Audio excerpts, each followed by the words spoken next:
Okay, good evening, friends. ഇന്നത്തെ ക്ലാസ്സിൽ നമ്മൾ റൊമാൻറ്റിസിസം എന്ന് പറയുന്ന ടോപ്പിക്കാണ് എടുക്കാൻ ഉദ്ദേശിക്കുന്നത്. റൊമാൻറ്റിസിസം എന്ന് പറയുന്നത് ഒരുപാട് ആളുകൾ കേട്ടതാണ്, എല്ലാവർക്കും അറിയുന്നതാണ്. എന്നാലും അതിൽ അറിയാത്ത കുറേ കാര്യങ്ങളും കൂടി ഉണ്ട്. അപ്പോൾ ആ കാര്യങ്ങൾ കൂടി അല്ലെങ്കിൽ വ്യക്തമായിട്ടുള്ള ഒരു പിക്ചർ നമ്മുടെ മനസ്സിലേക്ക് ഉണ്ടാക്കിയെടുക്കുക എന്നുള്ളതാണ് ഈ ഒരു ക്ലാസ് കൊണ്ട് ഉദ്ദേശിക്കുന്നത്. ഓക്കെ, എന്തൊക്കെ കാര്യങ്ങളാണ് നമുക്ക് റൊമാൻറ്റിക് പീരീഡ് അല്ലെങ്കിൽ റൊമാൻറ്റിസിസത്തെ കുറിച്ച് നമുക്ക് അറിയാം എന്ന് പറഞ്ഞോളൂ.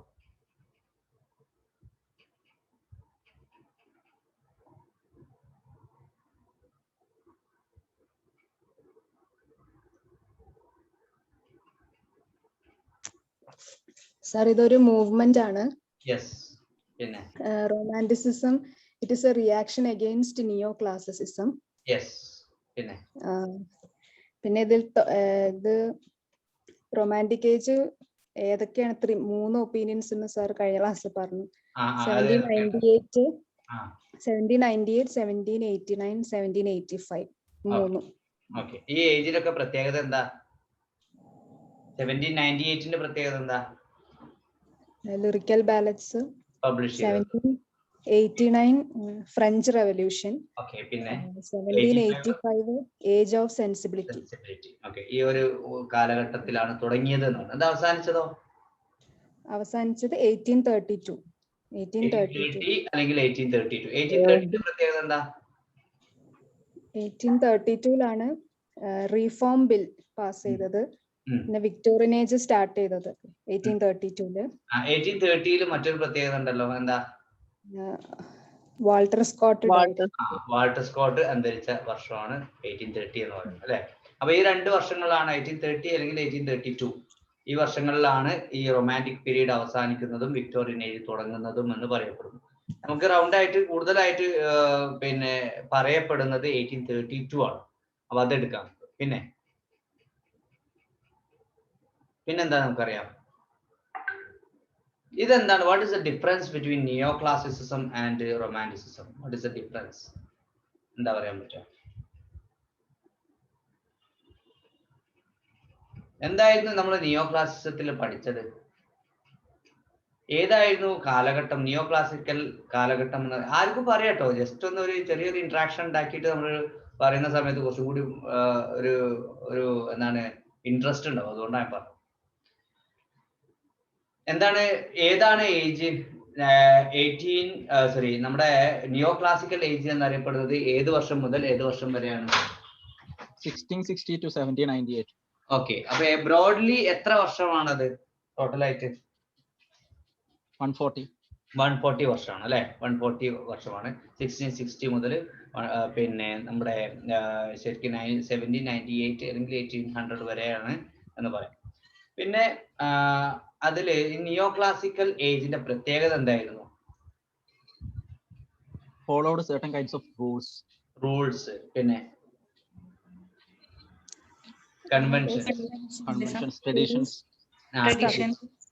പിന്നെ correctness. പിന്നെ attention to details, അല്ലേ? പിന്നെ സ്ട്രോങ് ട്രഡീഷണലിസം ഫോളോ ചെയ്തിരുന്നു. അതെ. പിന്നെ especially Greek and Roman classics, അല്ലേ? നിയോ ക്ലാസിക് എന്ന് പേര് തന്നെ വരാൻ കാരണം എന്താ? നിയോ classic because they had great respect for the classical writers. Yes, especially of the ancient Greece and Rome. Okay, അപ്പൊ അവിടെ നിയോ എന്നുള്ളത് വരാൻ കാരണം നിയോ പ്ലസ് ക്ലാസിക് ആണ്, അല്ലെ? നിയോ എന്നുള്ളത് വരാൻ കാരണം അന്നത്തെ കാലത്ത് 1660-കൾക്ക് ശേഷം എഴുതപ്പെട്ടതാണ് ക്ലാസിക് എന്ന് പറയാൻ കാരണം. ഈ പണ്ട് കാലത്ത്, അതായത് പിന്നെ നമ്മുടെ ക്ലാസിക്കൽ പീരീഡിൽ എഴുതപ്പെട്ട വർക്കുകളുടെ അതേ ക്വാളിറ്റി കീപ്പ് ചെയ്തുകൊണ്ട് 1660-കൾക്ക് ശേഷം എഴുതപ്പെട്ട വർക്കുകളെയാണ് നമ്മൾ നിയോ ക്ലാസിക്കൽ എന്ന് പറയുന്നത്. അതേ ക്വാളിറ്റി ഉണ്ടായിരിക്കണം, especially Roman and Greek classical works, അല്ലെ? പിന്നെ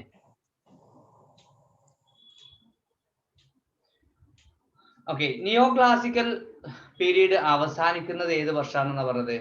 1798, അല്ലെ? 1798. അതുപോലെ preface to the second edition of lyrical ballads publish ചെയ്തത് ഏത് വർഷം? 1800. 1800. അപ്പൊ ബ്രോഡ്ലി ആയിട്ട് അവർ 1800-ലും പിടിക്കുന്നുണ്ട്. ഓക്കെ, നോക്കാം. ഇനി നമ്മള് റൊമാൻറ്റിക് പീരീഡിനെ കുറിച്ചിട്ടാണ് പറയുന്നത്. ഈ ഏരിയ ഒക്കെ പ്രത്യേകത എന്ന് പറഞ്ഞാൽ നമ്മൾ നെറ്റിനൊക്കെ പ്രിപ്പയർ ചെയ്യുന്ന ആൾക്കാർക്ക് പെട്ടെന്ന് കിട്ടും. കാരണം ഈ ഏരിയയെ കുറിച്ച് നല്ല ഒരു ഐഡിയ ഉണ്ടായിരിക്കണം. പിന്നെ ഇതിന്റെ ഇടയിലുള്ള ആ കുറച്ച് വർക്കുകളോട് നോക്കിയിട്ടുണ്ടെങ്കിൽ നെറ്റൊക്കെ വളരെ ഈസി ആയിട്ട് കിട്ടും. ഓക്കെ, നോക്കാം. പിന്നെ ഞാനൊക്കെ നെറ്റ് ഒരൊറ്റ പ്രാവശ്യം നോക്കിയിട്ടുള്ളൂ. അതായത് സെറ്റിന് ഞാൻ ആകെ ഒരാഴ്ച അതിന്റെ ഇത് നോക്കി, അതിന്റെ ഒറ്റ മെറ്റീരിയൽ എടുത്ത് വായിച്ചു നോക്കി, ഒരാഴ്ച മാത്രം നോക്കുക, അത് പെട്ടെന്ന് സെറ്റ് കിട്ടി. പിന്നെ നെറ്റിന് ഒറ്റ മാസം ഞാൻ നോക്കിയിട്ടുള്ളൂ.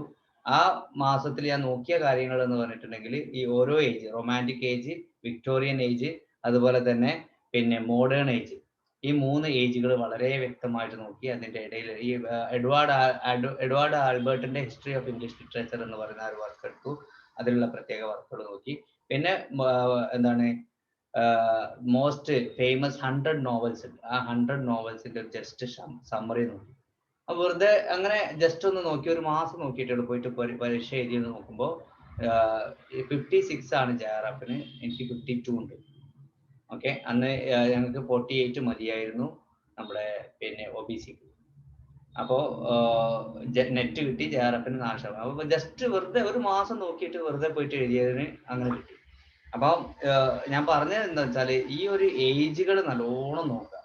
റൊമാൻറ്റിക് ഏജ്, വിക്ടോറിയൻ ഏജ്, നിയോ ക്ലാസിക്കൽ ഏജ്, അതുപോലെ തന്നെ പിന്നെ മോഡേൺ ഏജ്, ഈ ഏജുകൾ നല്ലോണം നോക്കിയാൽ 1-2 മാസം കൊണ്ട് തന്നെ നമുക്ക് സുഖമായിട്ട് നെറ്റ് സെറ്റൊക്കെ ഞാൻ പറഞ്ഞല്ലോ ഒരാഴ്ച നോക്കാനേ ഉള്ളൂ, വളരെ ഈസി ആയിട്ട് കിട്ടും.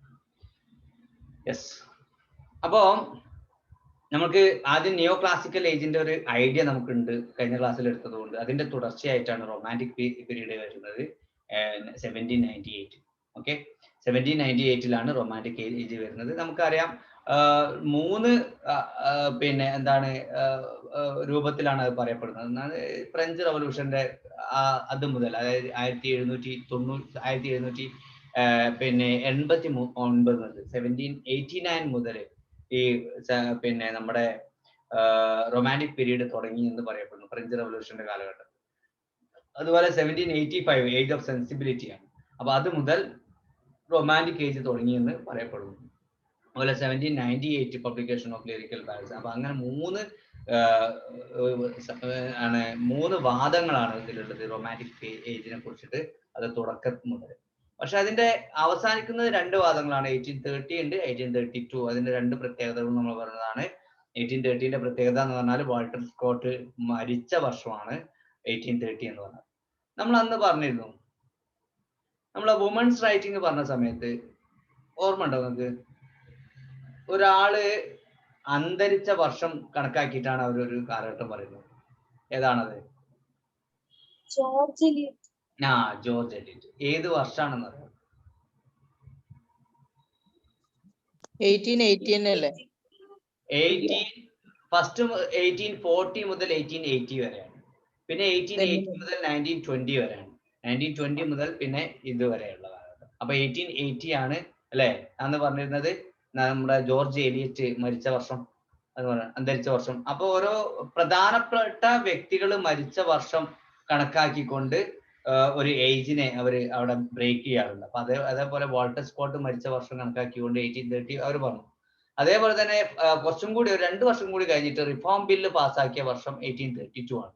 അപ്പൊ ആ ഒരു വർഷമാണ് ശരിക്ക് ഈ റൊമാൻറ്റിക് ഏജ് അവസാനിക്കുന്നത് എന്ന് പറയപ്പെടുന്നു. ഓക്കെ, അതാണ് കൂടുതൽ ക്രിട്ടിക്സും ഏറ്റെടുത്തത്. അപ്പൊ അതുകൊണ്ട് അതിലേക്ക് നമ്മൾ കൂടുതൽ കോൺസെൻട്രേറ്റ് 1832ലേക്ക് റിഫോം ബില്ല് അവതരിപ്പിച്ച വർഷം. ഓക്കെ, അപ്പൊ ഇവിടെ യൂറോപ്യൻ രാജ്യങ്ങളിലും അമേരിക്കയിലും ഉണ്ടായ ഒരു മൂവ്മെന്റ് ആണ് റൊമാൻറ്റിക് പീരീഡ് എന്ന് പറയുന്നത്. റൊമാൻറ്റിസിസം എന്ന് പറയുന്നത് it's A movement held in European countries and America. ഈ 2 രാജ്യങ്ങളിലാണ്, 2 പിന്നെ ഭൂഖണ്ഡങ്ങളിലാണ്, അമേരിക്കൻ ഭൂഖണ്ഡങ്ങളിലും അതുപോലെ യൂറോപ്യൻ രാജ്യങ്ങളിലൊക്കെയാണ് ഈ ഒരു മൂവ്മെന്റ് ഉണ്ടായിരുന്നത്. ഓക്കെ, it is manifested അല്ലെങ്കിൽ their characteristics, romantic characteristics are usually said to have been manifested first in Germany and England. ആദ്യമായിട്ട് ഈ ഒരു ക്യാരക്ടറിസ്റ്റിക്സ്, റൊമാൻറ്റിക് ക്യാരക്ടറിസ്റ്റിക്സ് എന്തൊക്കെയാണ് റൊമാൻറ്റിക് ക്യാരക്ടറിസ്റ്റിക്സ് എന്നുള്ളതാണ് ഇനി പറയാൻ പോകുന്നത് കേട്ടോ. അത് ആദ്യം വന്നത് ജർമ്മനിയിലും ഇംഗ്ലണ്ടിലുമാണ്, പ്രത്യേകിച്ച് 1790-കളിൽ. അപ്പൊ ആദ്യം ആയിട്ട് നമ്മൾ പറഞ്ഞു 1789 പറഞ്ഞു, 85 പറഞ്ഞു, 98 പറഞ്ഞു, ഒക്കെ അതൊക്കെ ആയിട്ട് പിന്നെ 1700-ന്റെ മേലേക്കാണ്. പക്ഷെ 1790-കളിൽ തന്നെയാണ് ശരിക്കും എവിടെ വന്നത്, ആദ്യം ഇംഗ്ലണ്ടിലും അതുപോലെ തന്നെ ജർമ്മനിയിലും ഒക്കെ ഈ ഒരു ക്യാരക്ടറിസ്റ്റിക്സ്, റൊമാൻറ്റിക് ക്യാരക്ടറിസ്റ്റിക്സ് ആദ്യമായിട്ട് വന്നത്. അത് പ്രത്യേകിച്ച് ഫ്രാൻസിലും അമേരിക്കയിലും വരുന്നതിന് മുമ്പ് തന്നെ ഓക്കെ ശരിക്ക് ഇംഗ്ലണ്ടിലും അതുപോലെ തന്നെ ജർമ്മനിയിലും ഒക്കെ ഇത് വന്നിട്ടുണ്ടായിരുന്നു, റൊമാൻറ്റിക് ക്യാരക്ടറിസ്റ്റിക്സ്. അപ്പൊ ഇതിലുള്ള മേജർ റൈറ്റേഴ്സിനെ നമുക്കറിയാം. നിങ്ങൾ പറഞ്ഞോളൂ ആരൊക്കെയാണ് മേജർ റൈറ്റേഴ്സ്, റൊമാൻറ്റിക് റൈറ്റേഴ്സ് ആരൊക്കെയാണെന്ന് പറഞ്ഞോളൂ. ബാക്കിയുള്ളത് മാത്രം ഞാൻ പറയാം. ആരൊക്കെയാണ്? ആരൊക്കെ? വേർഡ്സ്വർത്ത്, പിന്നെ കോളറിഡ്ജ്, പിന്നെ P.B. ഷെല്ലി, പിന്നെ ജോൺ കീറ്റ്സ്, ലോർഡ് ബൈറൺ, പിന്നെ ഓക്കെ, പിന്നെ റോബർട്ട് ബേൺസ്, പിന്നെ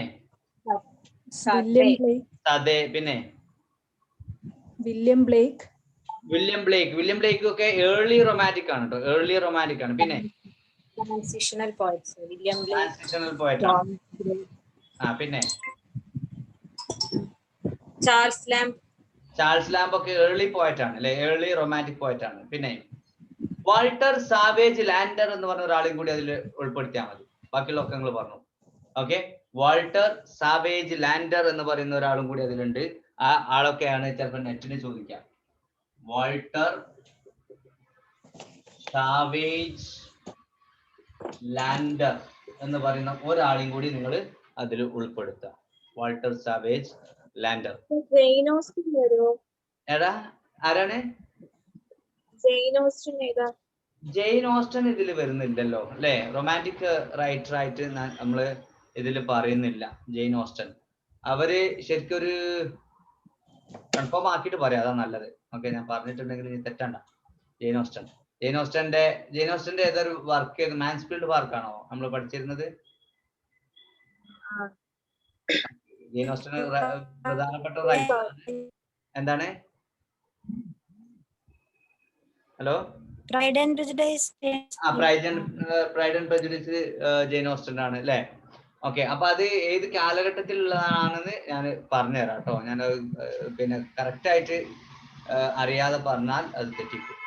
അതുകൊണ്ട് ഇനി അതിലുള്ള റൊമാൻറ്റിക് പോയറ്റ്സിലുള്ള ഏറ്റവും നല്ല പ്രോസ് റൈറ്റേഴ്സ് ആണ് നിങ്ങൾ നേരത്തെ പറഞ്ഞ ചാൾസ് ലാംബ്. അതുപോലെ ചാൾസ് ലാംബ്, വില്യം ഹസ്ലിറ്റ് കേട്ടില്ലേ? വില്യം ഹസ്ലറ്റ്, ഡബിൾ ടി ഉണ്ട്. William ഹസ്ലിറ്റ്. Thomas D ഡിക്വിൻസി,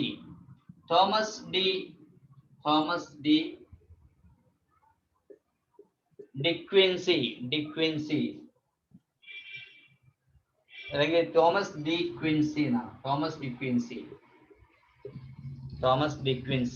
CEY. Okay, പിന്നെ അതുപോലെ തന്നെ മേരി വൂൾസ്റ്റോൺക്രാഫ്റ്റ് കേട്ടോ? മേരി വൂൾസ്റ്റോൺക്രാഫ്റ്റ്. അവരുടെ വർക്ക് ഏതാ നിങ്ങൾക്ക് ഓർമ്മ ഉണ്ടോ? ഏതെങ്കിലും പഠിച്ചതായിട്ട്? വിൻഡിക്കേഷൻ ഓഫ് വുമൺ പഠിച്ചിട്ടുണ്ടോ?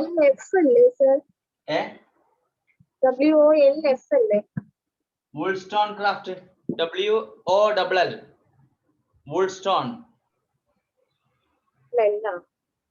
ഡബിൾ L ആണ് കേട്ടോ, വൂൾസ്റ്റോൺക്രാഫ്റ്റ്. ഇവരുടെ വിൻഡിക്കേഷൻ ഓഫ് വുമൺ പഠിച്ചിട്ടില്ലേ? ഫേമസ് ആയിട്ടുള്ള ഒരു വർക്കാണ് കേട്ടോ, വിൻഡിക്കേഷൻ ഓഫ് വുമൺ. ഓക്കെ, അപ്പോ മേരി വൂൾസ്റ്റോൺക്രാഫ്റ്റ്. മറ്റൊരാളാണ് ലെയ് ഹണ്ടിനെ അറിയില്ലേ നിങ്ങള്? ലെയ് ഹണ്ട്. ഇവരൊക്കെ പ്രോസ് റൈറ്റേഴ്സ് ആണ്. അപ്പൊ ഈ ആളുകളെ എന്തായാലും ആലോചിച്ച് നോക്കുക. ചിലപ്പോൾ പരീക്ഷയ്ക്ക് നമ്മുടെ HST പരീക്ഷയ്ക്ക് HSA പരീക്ഷയ്ക്ക് ചോദിക്കുന്നത് ഇങ്ങനെ ആവാം. അതിൽ ഒരാളെ തന്നിട്ട് ബിലോങ്സ് ടു വിച്ച് പീരീഡ് എന്ന് ചോദിക്കും. അപ്പൊ റൊമാൻറ്റിക്, നിയോ ക്ലാസിക്കൽ എന്നൊക്കെ പറഞ്ഞിട്ട് ഓപ്ഷൻസ് ഉണ്ടാവും. അപ്പൊ നമ്മൾ ആലോചിച്ച് വെക്കുക. റൊമാൻറ്റിക് പ്രോസ് റൈറ്റേഴ്സ് ആണ് Charles Lamb, William Hazlitt, Thomas De Quincey, Mary Wollstonecraft, Leigh Hunt. Mary Wollstonecraft and Leigh Hunt ഇവരൊക്കെ എന്താണ് പ്രോസ് റൈറ്റേഴ്സ് ആണ്. പോയറ്റ്സിനൊക്കെ നമുക്ക് പരിചയമുള്ളതാണ്. പക്ഷേ ഈ പ്രോസ് റൈറ്റേഴ്സിനെ കൂടി നിങ്ങൾ ആലോചിച്ച് വെക്കുക കേട്ടോ. വുൾസ്റ്റോൺക്രാഫ്റ്റിന്റെ ബുക്കിന്റെ പേരാണ് ഞാൻ പറഞ്ഞത്, വിൻഡിക്കേഷൻ ഓഫ് വുമൺ എന്ന് പറയുന്ന ഒരു പുസ്തകം. പിന്നെ തോമസ് ഡിക്വിൻസി ഉണ്ട്, വില്യം ഹസ്ലിറ്റ്, ചാൾസ് ലാംബിനൊക്കെ നമുക്ക് ഡ്രീം ചിൽഡ്രനൊക്കെ നമുക്ക് പരിചയമുള്ളതാണ്. അതുപോലെ ലെയ് ഹണ്ട് ഒക്കെ വളരെ ഫേമസ് ആയിട്ടുള്ള ഒരു റൈറ്റർ ആണ് കേട്ടോ, ലെയ് ഹണ്ട്. ഇനി നോക്കൂ, 1786 മുതൽ 18-ാം നൂറ്റാണ്ടിന്റെ അവസാന കാലഘട്ടം വരെയുള്ള ഈ കാലഘട്ടത്തിൽ ഗോത്തിക് റൊമാൻസ് ആണ് എഴുതപ്പെട്ടത്. ഗോത്തിക് റൊമാൻസ് എന്ന് പറഞ്ഞാൽ നമുക്കറിയാം ഗോത്തിക്കിന്റെ പ്രത്യേകത എന്താണ്. ഗോത്തിക്കിന്റെ പ്രത്യേകത എന്താണ്? Admiring nature. Admired nature. പിന്നെ ഗോത്തിക്കിന്റെ മാത്രമായിട്ടുള്ള പ്രത്യേകത എന്താ? ഹൊറർ ഉണ്ടാവും. ഓർമ്മ? നമ്മളിപ്പോ വദറിംഗ് ഹൈറ്റ്സ് അതിന് ഉദാഹരണമാണ്. ഹൊറർ ഉണ്ടാവും, ഒരു പേടിപ്പെടുത്തുന്ന കാര്യങ്ങൾ ഉണ്ടാവും അല്ലെ? അപ്പൊ അതാണ് ഗോത്തിക് റൊമാൻസിന്റെ പ്രത്യേകത. അപ്പൊ ഗോത്തിക് റൊമാൻസ് ആണ് 1786 മുതൽ 18-ാം നൂറ്റാണ്ടിന്റെ അവസാന കാലഘട്ടം വരെ എന്ന് പറഞ്ഞിട്ടുണ്ടെങ്കിൽ 1798-99 കാലഘട്ടത്തിൽ വരെ പിന്നെ എഴുതപ്പെട്ടിരുന്ന ആ റൊമാൻറ്റിക് റൈറ്റിങ്ങിനെ പറയുന്ന പേരാണ് ഗോത്തിക് റൊമാൻസസ് എന്നാണ് അതിനെ പറയപ്പെട്ടിരുന്നത്. ഓക്കെ, അതില് റൈറ്റേഴ്സ് ആരൊക്കെയാന്ന് വെച്ചാല് വില്യം ബെക്ക്ഫോർഡ് റൈറ്റേഴ്സിനെ ഓർമ്മയിൽ വെക്കണം കേട്ടോ. Okay, William ബെക്ക്ഫോർഡ്.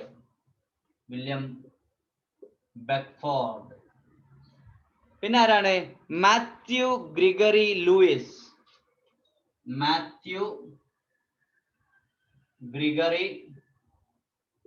ലൂയിസ്. അതുപോലെ വില്യം ഗോഡ്വിൻ.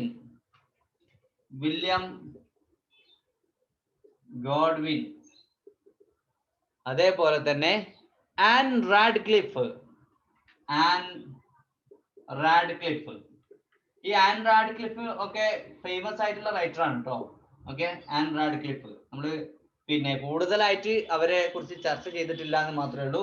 പക്ഷെ ഇവരൊക്കെ വളരെ ഫേമസ് ആയിട്ടുള്ള റൈറ്റേഴ്സ് തന്നെയാണ്. Ann Radcliffe, William Godwin, Matthew Gregory Lewis and William Beckford.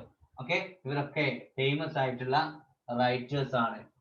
Okay, gothic romance എഴുതിയ റൈറ്റേഴ്സ് ആണ് William Beckford, Matthew Gregory Lewis, അതുപോലെ William Godwin and Radcliffe.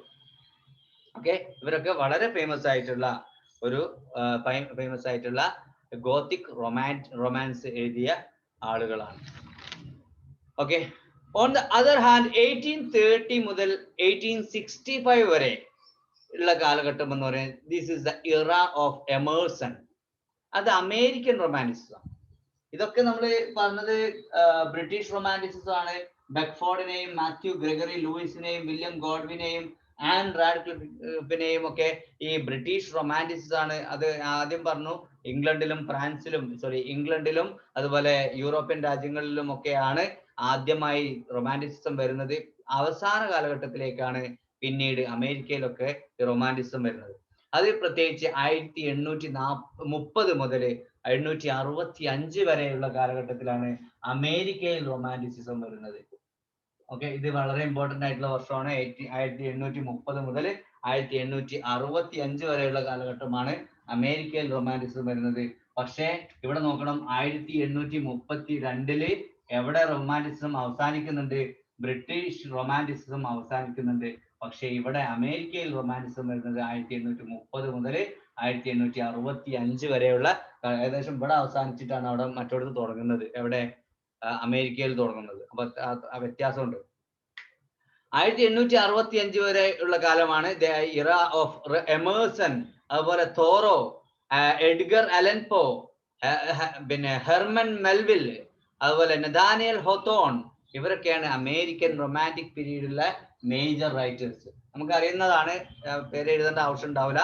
Emerson അറിയാം, അതുപോലെ തന്നെ തോറോയെ അറിയാം, എഡ്ഗർ അലൻ പോയെ അറിയാം, ഹെർമൻ മെൽവിലിനെ അറിയാം, നഥാനിയൽ ഹോത്തോണിന്റെ സ്കാർലറ്റ് ലെറ്റർ അറിയാം, ഹെർമൻ മെൽവിലിന്റെ മോബി ഡിക്ക് അറിയാം, തോറോയുടെ നമ്മുടെ സിവിൽ ഡിസൊബീഡിയൻസ് അറിയാം, അതുപോലെ വാൾഡൻ അറിയാം, അതൊക്കെ അവരുടെ വർക്കാണ്. എമേഴ്സന്റെ സെൽഫ് റിലയൻസ് അറിയാം, നേച്ചർ എന്ന് പറയുന്ന വർക്കും എമേഴ്സൺ ആണ് എഴുതിയത്. എഡ്ഗർ അലൻ പോന്റെ ദ റേവൻ എന്ന് പറയുന്ന വർക്ക് അറിയാം. അപ്പൊ അവരൊക്കെ എഴുതിയിരിക്കുന്നത് ഇത്തരം ഫേമസ് ആയിട്ടുള്ള വർക്കുകളാണ്. ഓക്കെ, അപ്പൊ അമേരിക്കൻ റൊമാൻറ്റിസിസം ഏത് കാലഘട്ടത്തിലാണെന്ന് ചോദിച്ചിട്ടുണ്ടെങ്കിൽ 1830 മുതൽ 1865 വരെയുള്ള കാലഘട്ടത്തിലാണ് എന്ന് പറയണം. ഈ ബ്രിട്ടീഷ് റൊമാൻറ്റിസിസം ഏത് വർഷത്തിലാണെന്ന് ചോദിച്ചിട്ടുണ്ടെങ്കിൽ നമുക്ക് എന്താണ് കറക്റ്റ് ആയിട്ട് പറയാൻ പറ്റും. 1798 മുതൽ 1832 വരെയുള്ള കാലഘട്ടം എന്ന് നമുക്ക് പഠിച്ചു വെച്ചാൽ മതി. അതിന് മറ്റു വാദങ്ങൾ ഏതാന്ന് ചോദിച്ചാൽ മാത്രം 1789 അതുപോലെ 1785 എന്നീ വാദങ്ങളും ഉണ്ട് എന്നുള്ളത് മനസ്സിലാക്കി വെച്ചാൽ മതി. അതുപോലെ ഇത് അവസാനിച്ചത് 1830 എന്നുള്ളൊരു വാദം ഉണ്ട് എന്നുള്ളത് മനസ്സിലാക്കി വെച്ചാൽ മതി. ഒറ്റയടിക്ക് നമ്മൾ പറയുമ്പോൾ 1798 മുതൽ 1832 വരെയുള്ള കാലഘട്ടമാണ് റൊമാൻറ്റിക് കാലഘട്ടം. എവിടെ? അമേരിക്കയിലല്ല, ബ്രിട്ടീഷ് റൊമാൻറ്റിക് കാലഘട്ടം എന്ന് നമുക്ക് പഠിച്ചു വെക്കാം.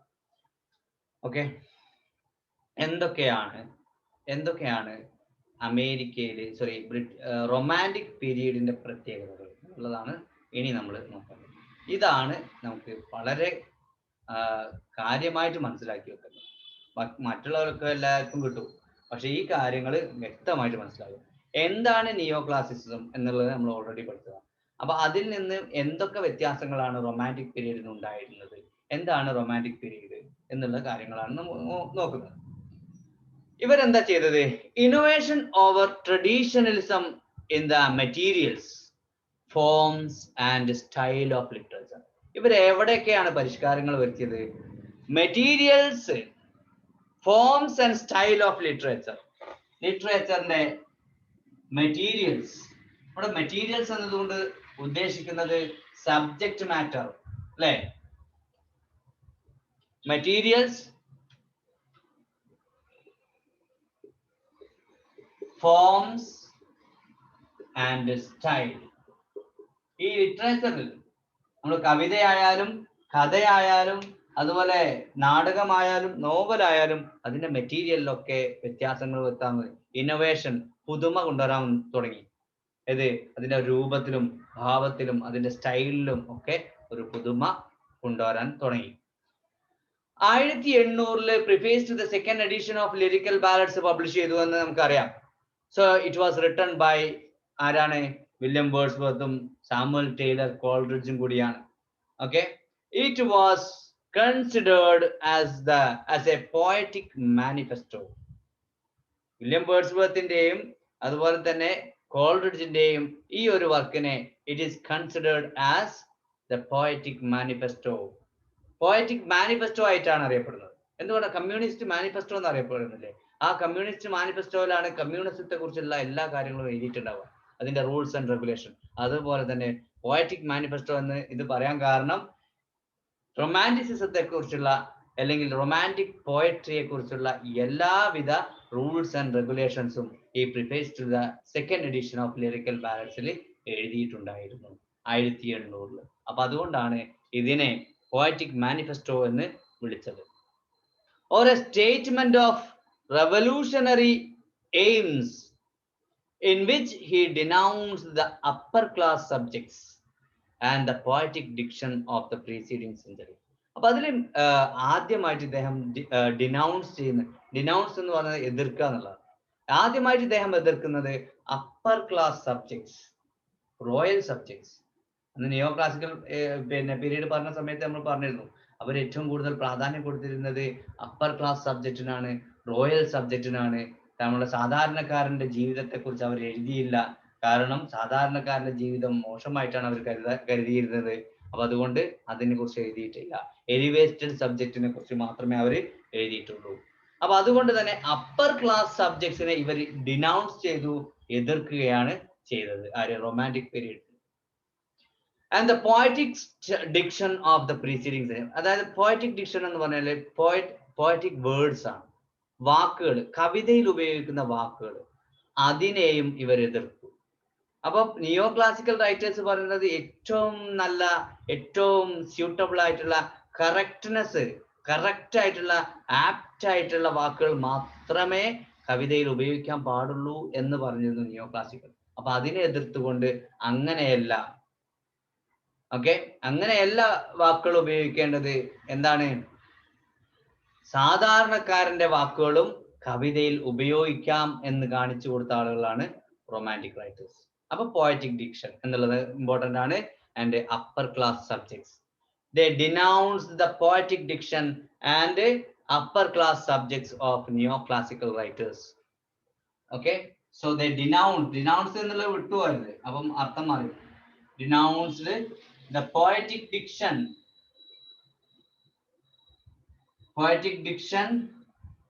and upper class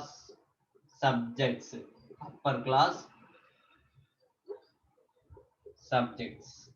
ഈ രണ്ട് കാര്യങ്ങളും അവർ എതിർക്കുകയാണ് ചെയ്തത്. They denounced the poetic diction and upper class subjects. Okay, അപ്പൊ അവർ ഈ രണ്ട് കാര്യങ്ങളെയും എതിർക്കുകയാണ് ഉണ്ടായത്. പിന്നെ they proposed to deal with materials from common life. First word, okay, materials from common life. അവർ ഇമ്പോർട്ടൻസ് കൊടുത്തത് എന്താ? പ്രൊപ്പോസ്ഡ്. എന്താണ് ഇത്? ഡിനൗൺസ് ആ ചെയ്തത്. പോയറ്റിക് ഡിക്ഷനെയും അപ്പർ ക്ലാസ് സബ്ജക്റ്റിനെയും ഡിനൗൺസ് ചെയ്തു, എതിർത്തു, അതിനെ ഒഴിവാക്കി. എന്നാൽ പ്രൊപ്പോസ്ഡ് എന്ന് പറഞ്ഞാൽ അവര് പുകഴ്ത്തി പറഞ്ഞു, അല്ലെങ്കിൽ അതിനെ എന്താണ് അവര് പ്രൊമോട്ട് ചെയ്തു. എന്തിനെ? Proposed common life. Okay, common ലൈഫിന് പ്രാധാന്യം കൊടുത്തു എന്നാണ്. Common life. പിന്നെന്തിനാണ്? It's a selection of language really used by men. അതുപോലെ തന്നെ കോമൺ ലൈഫിനും അതുപോലെ ഭാഷ എന്ന് പറയുന്നത് റിയലി യൂസ്ഡ് ബൈ മെൻ, സാധാരണക്കാർ ഉപയോഗിക്കുന്ന ഭാഷയും അതിനും അവര് പ്രാധാന്യം കൊടുത്തു. ഈ റിയലി യൂസ്ഡ് ബൈ മെൻ എന്ന് പറഞ്ഞ the language should be really used by men എന്ന് പറഞ്ഞത് ആരാ? വില്യം വേർഡ്സ്വർത്ത് പറഞ്ഞത്. ഓക്കെ, അപ്പോ the selection of language really used by men, അതുപോലെ തന്നെ കോമൺ ലൈഫ്, ഈ രണ്ട് കാര്യത്തിന് അവർ അപ്പൊ ഈ വാക്കുകൾ നിങ്ങൾ മനസ്സിൽ വേണം. ഈ ക്ലാസ് കഴിയുന്ന സമയത്ത് ഈ എന്താണ് അവർ ഡിനൗൺസ് ചെയ്തത്? the poetic diction and upper class subjects of neoclassical writers.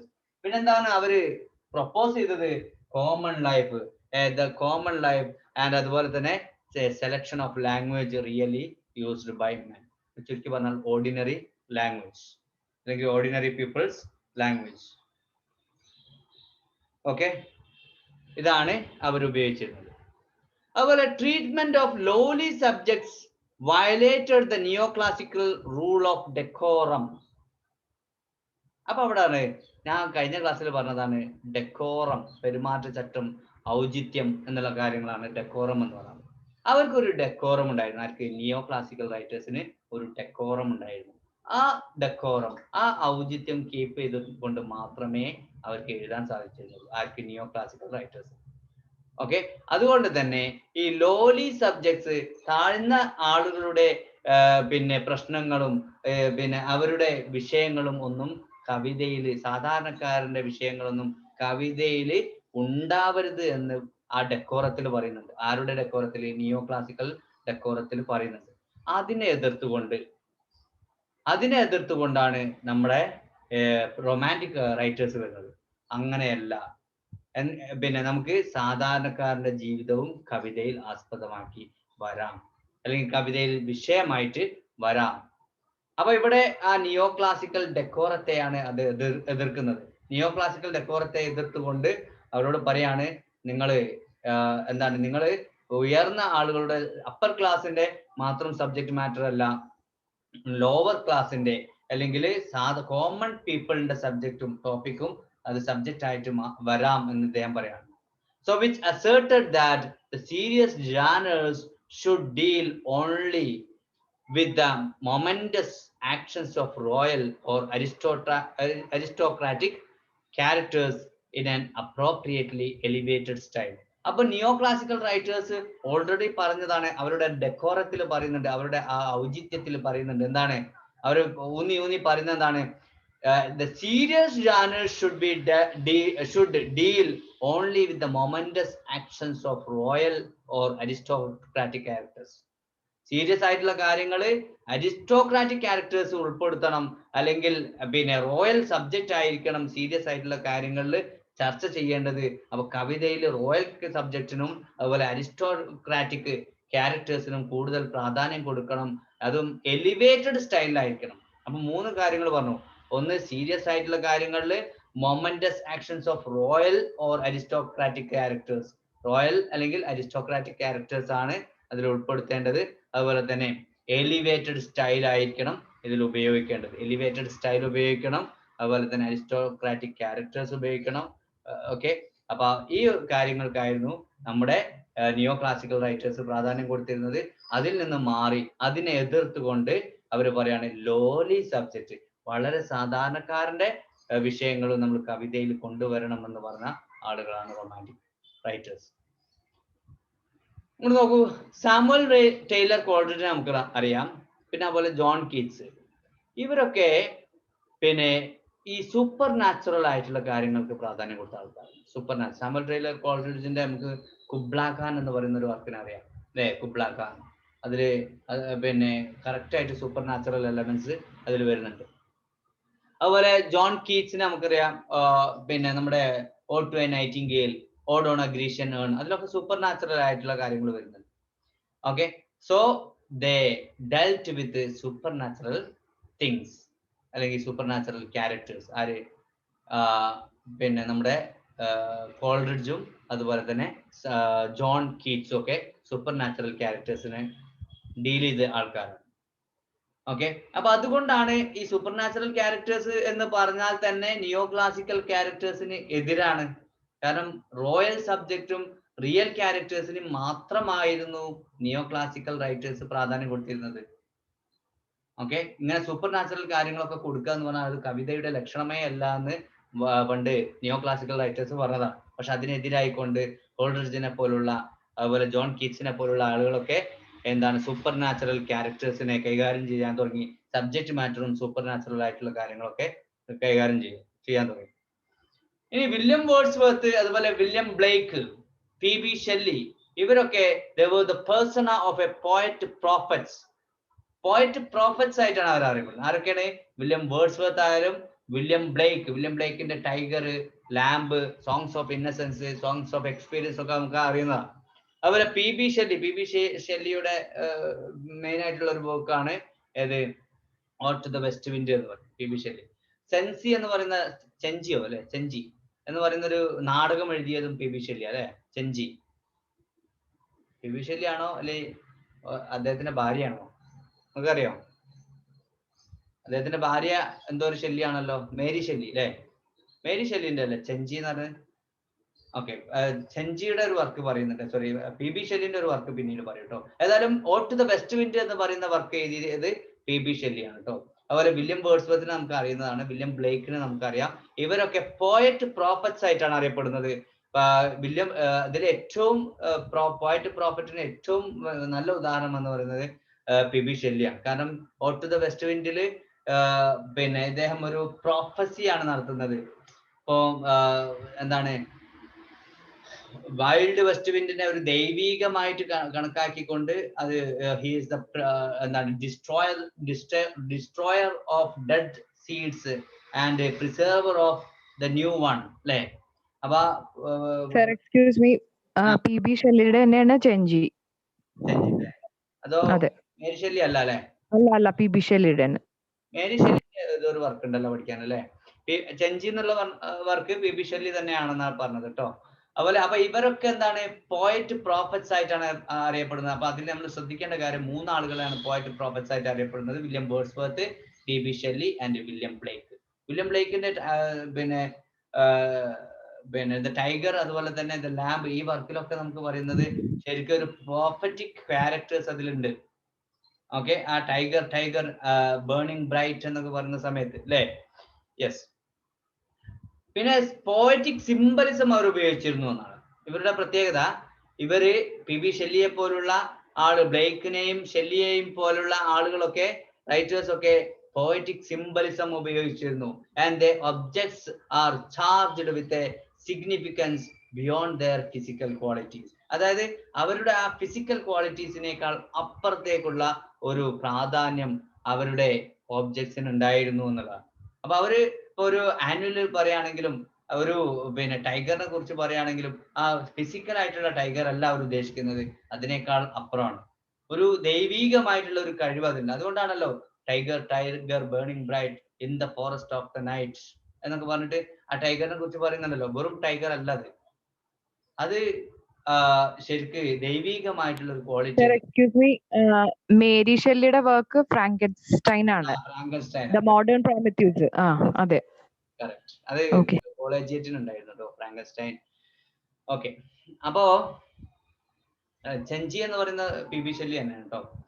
അപ്പൊ നമ്മൾ പറഞ്ഞത് എന്താ വെച്ചാല് പിന്നെ ഈ ഇവരുടെ ഈ വർക്കുകളിൽ ഇപ്പൊ പി ബി ഷെല്ലിയുടെ വെസ്റ്റ് വിൻഡ് ആയാലും, വെസ്റ്റ് വിൻഡ് എന്ന് പറഞ്ഞാൽ സാധാരണ ഒരു വെസ്റ്റ് വിൻഡ് അല്ല അവർ ഉദ്ദേശിക്കുന്നത്. It has the power of God, omnipotence. Omnipotence എന്ന് പറഞ്ഞാൽ ഓൾ പവർഫുൾ എന്നാണ്. ഓക്കെ, അതുപോലെ തന്നെ നമ്മുടെ വില്യം ബ്ലേക്കിന്റെ ടൈഗർ ആണെങ്കിലും ലാംബ് ആണെങ്കിലും ഒക്കെ it has a special power, godly power. Okay, അപ്പൊ അതിന് ഒരു എന്താണ് ഫിസിക്കൽ ക്വാളിറ്റിയിൽ നിന്ന് അപ്പുറത്തേക്ക് ഒരു മീനിങ് അതിനുണ്ട്. സോ ഷെല്ലി മുമ്പ് പറഞ്ഞ ഒരു കാര്യം പറയാണ്: I always seek in what I see the likeness of something beyond the present and tangible object. Beyond the present and tangible object, അതായത് നമ്മളിപ്പോ കാണുന്ന സംഭവത്തിന് അപ്പുറത്തേക്ക് ഒരു മീനിങ് കാണാനാണ് ഇദ്ദേഹം ഓൾറെഡി ശ്രമിക്കുന്നത്. ആര്? പി ബി ഷെല്ലി പറഞ്ഞതാണ്. I always seek in what I see the likeness of something, എന്തോ ഒരു കാര്യത്തിന്റെ ലൈക്ക്നെസ്, അതായത് അതുപോലുള്ള ഒരു സാമ്യം, beyond the present or tangible objects. നമ്മൾ ആ കാണുന്ന വസ്തുവിനേക്കാൾ അപ്പുറത്തേക്കുള്ള ഒരു മീനിങ് കാണാൻ വേണ്ടി പി ബി ഷെല്ലി ശ്രമിക്കുകയാണ് ചെയ്യുന്നത്. ഇനി നോക്കൂ, ലിറിക്കൽ ബാലഡ്സിൽ William Wordsworth declared that good poetry is the spontaneous overflow of powerful feelings recollected in tranquility എന്ന് പറയുന്നു. ആരെ? വില്യം വേർഡ്സ്വർത്ത് പറയുന്നുണ്ടല്ലോ, spontaneous overflow of powerful feelings എന്ന് നല്ല കവിതയെ കുറിച്ച് പറയുന്നുണ്ട്. എന്നാൽ അത് പ്രകാരം poetry is not primarily a mirror of men in action. ഇവിടെ എവിടെയും കേട്ടണോ a mirror of men in action? നിങ്ങൾ എവിടെ കേട്ടത്? എവിടെ ഈ മെൻ ഇൻ ആക്ഷൻ എന്നുള്ള പ്രയോഗം കേട്ടത്?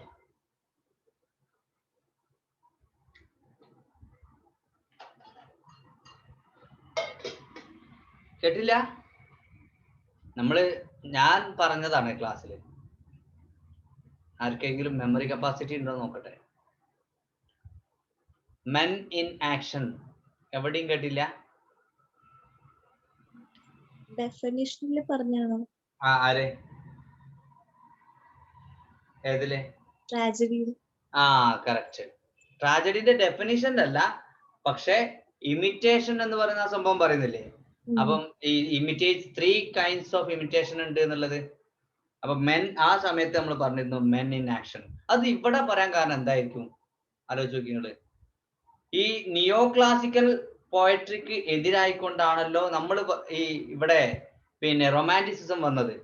അപ്പൊ അവിടെ നിയോ ക്ലാസിസിസം എന്ന് പറയുന്നത് അവർ ക്ലാസിക്കൽ പോയറ്റ്സിനെയാണ് ഇമിറ്റേറ്റ് ചെയ്തത്. ആര്? നിയോ ക്ലാസിസിസ്റ്റ് ക്ലാസിക്കൽ പോയറ്റ്സിനെ. ആ ക്ലാസിക്കൽ പോയറ്റിൽ പെട്ട ഒരാളാണ് ആര്? ക്ലാസിക്കൽ റൈറ്റേഴ്സിൽ പെട്ട ഒരാളാണ് അരിസ്റ്റോട്ടില്. അപ്പൊ അരിസ്റ്റോട്ടലിന്റെ പോയറ്റിക്സിന് കാര്യങ്ങൾ പറയുന്നുണ്ട്. അപ്പൊ ഇവിടെ പറയുന്നത് ലിറിക്കൽ ബാലഡ്സില് ഈ നമ്മുടെ വില്യം വേർഡ്സ്വർത്ത് ഓൾറെഡി പ്രസ്താവിക്കുന്നുണ്ട്. എന്ത്? Poetry is the spontaneous overflow of powerful feelings. അത് സ്പോണ്ടേനിയസ് ഓവർഫ്ലോ ആണ്, അല്ലാതെ നമ്മൾ കോൺസെൻട്രേഷൻ അല്ല, നമ്മൾ അതിങ്ങനെ ഓർത്തെടുത്തിട്ട് നമ്മൾ എഴുതുന്നതല്ല, നമ്മൾ ഓർത്തെടുത്തതല്ല, നമ്മൾ അതിന് ഡെലിബറേറ്റ് ആക്ഷൻ അല്ല എന്ന് പറയും. ഒരു സ്പോണ്ടേനിറ്റി നമ്മൾ സാധാരണ സ്വാഭാവികമായിട്ടും വരുന്ന സംഭവമാണ് എന്ന് ഇദ്ദേഹം പറയുന്നുണ്ട്. അപ്പൊ അത് പ്രകാരം poetry is not primarily a mirror of men in action. ഇന്ന് കഴിഞ്ഞ നിയോ ക്ലാസിക്കൽ റൈറ്റേഴ്സിൽ ഞാൻ പറഞ്ഞിരുന്നു, poetry is a mirror held up to nature. പ്രകൃതിയിലേക്ക് തിരിച്ചു വെച്ച ഒരു കണ്ണാടി പോലെയാണ് കവിത എന്ന് ആര് പറഞ്ഞിരുന്നു? നിയോ ക്ലാസിക്കൽ റൈറ്റേഴ്സ് പറഞ്ഞിരുന്നു. അപ്പൊ അതുകൊണ്ടാണ് ഇവിടെ വില്യം വേർഡ്സ്വർത്ത് പറയുന്നത് poetry is not primarily a mirror of men in action. പ്രവർത്തനത്തിൽ ഏർപ്പെട്ട മനുഷ്യന്റെ കണ്ണാടിയല്ല, മനുഷ്യനിലേക്ക് തിരിച്ച കണ്ണാടിയല്ല കവിത എന്ന് പറയുന്നത്. On the contrary, its essential component is the poet's own feeling. അവിടെയാണ് ഫസ്റ്റ് ഇദ്ദേഹം കോൺട്രഡിക്ട് ചെയ്യുന്നത്. പോയറ്റിന്റെ മാത്രം ഫീലിംഗ് ആണ് ഇതിൽ വരുന്നത്, അത് പ്രകൃതിയിലേക്ക് തിരിച്ച കണ്ണാടി അല്ല എന്ന് പറയുന്നത്. ഓക്കെ, പോയറ്റിന്റെ മാത്രം ഫീലിംഗ് ആണ് വരുന്നത്. പോയറ്റിന് ഈ ഫീലിംഗ് കിട്ടുന്നത് എന്താണ്? അത് സ്പോണ്ടേനിയസ് ആയിട്ട് കിട്ടുന്നതാണ്. Spontaneous overflow of powerful feelings ആണ്. എങ്ങനെ ഇത് കിട്ടുന്നത്? ചില സന്ദർഭങ്ങളിൽ വില്യം വേർഡ്സ്വർത്ത് ഇങ്ങനെ നടന്നു പോകുന്ന സമയത്ത് ഡാഫഡിൽസിനെ കണ്ടു. ആ സമയത്ത് ഇദ്ദേഹത്തിന് ഫീലിങ്സ് ഉണ്ടാവുന്നു, പോയറ്റിന് ഫീലിങ്സ് ഉണ്ടാവുന്നു. അങ്ങനെ കുറെ കഴിഞ്ഞതിന് ശേഷം വീട്ടിലൊക്കെ എത്തിയതിനു ശേഷം അദ്ദേഹം എലോൺ ആയിട്ട് ഒറ്റക്കായിട്ട് ഇങ്ങനെ അത് ഓർത്തെടുക്കുകയാണ്. അത് സ്പോണ്ടേനിയസ് ആയിട്ട് അദ്ദേഹത്തിന്റെ മനസ്സിലേക്ക് വരികയാണ്. ഒറ്റക്ക് ഇങ്ങനെ ഓർത്തെടുക്കുന്ന സമയത്ത് മറ്റു തടസ്സങ്ങളില്ലാതെ സ്പോണ്ടേനിയസ് ആയിട്ട് അദ്ദേഹത്തിന്റെ മനസ്സിലേക്ക് വരികയാണ്. ഓക്കെ, അപ്പൊ അതുകൊണ്ട് തന്നെയാണ് അദ്ദേഹം പറയുന്നത് it is a spontaneous overflow of powerful feelings. ഇത് എന്താണ്? Component of poets own feelings ആണ്, പോയറ്റിന്റെ മാത്രം ഫീലിങ്സ് ആണ്. It is not the mirror of men in action. It is not the mirror of men in action. ആളുകളുടെ പ്രവർത്തനത്തിന്റെ ലേക്ക് തിരിച്ചു വെച്ച കണ്ണാടി അല്ല ഇത്, അല്ലെങ്കിൽ പ്രകൃതിയിലേക്ക് തിരിച്ചു വെച്ച കണ്ണാടി അല്ല ഇത് എന്ന് പറയുന്നത്.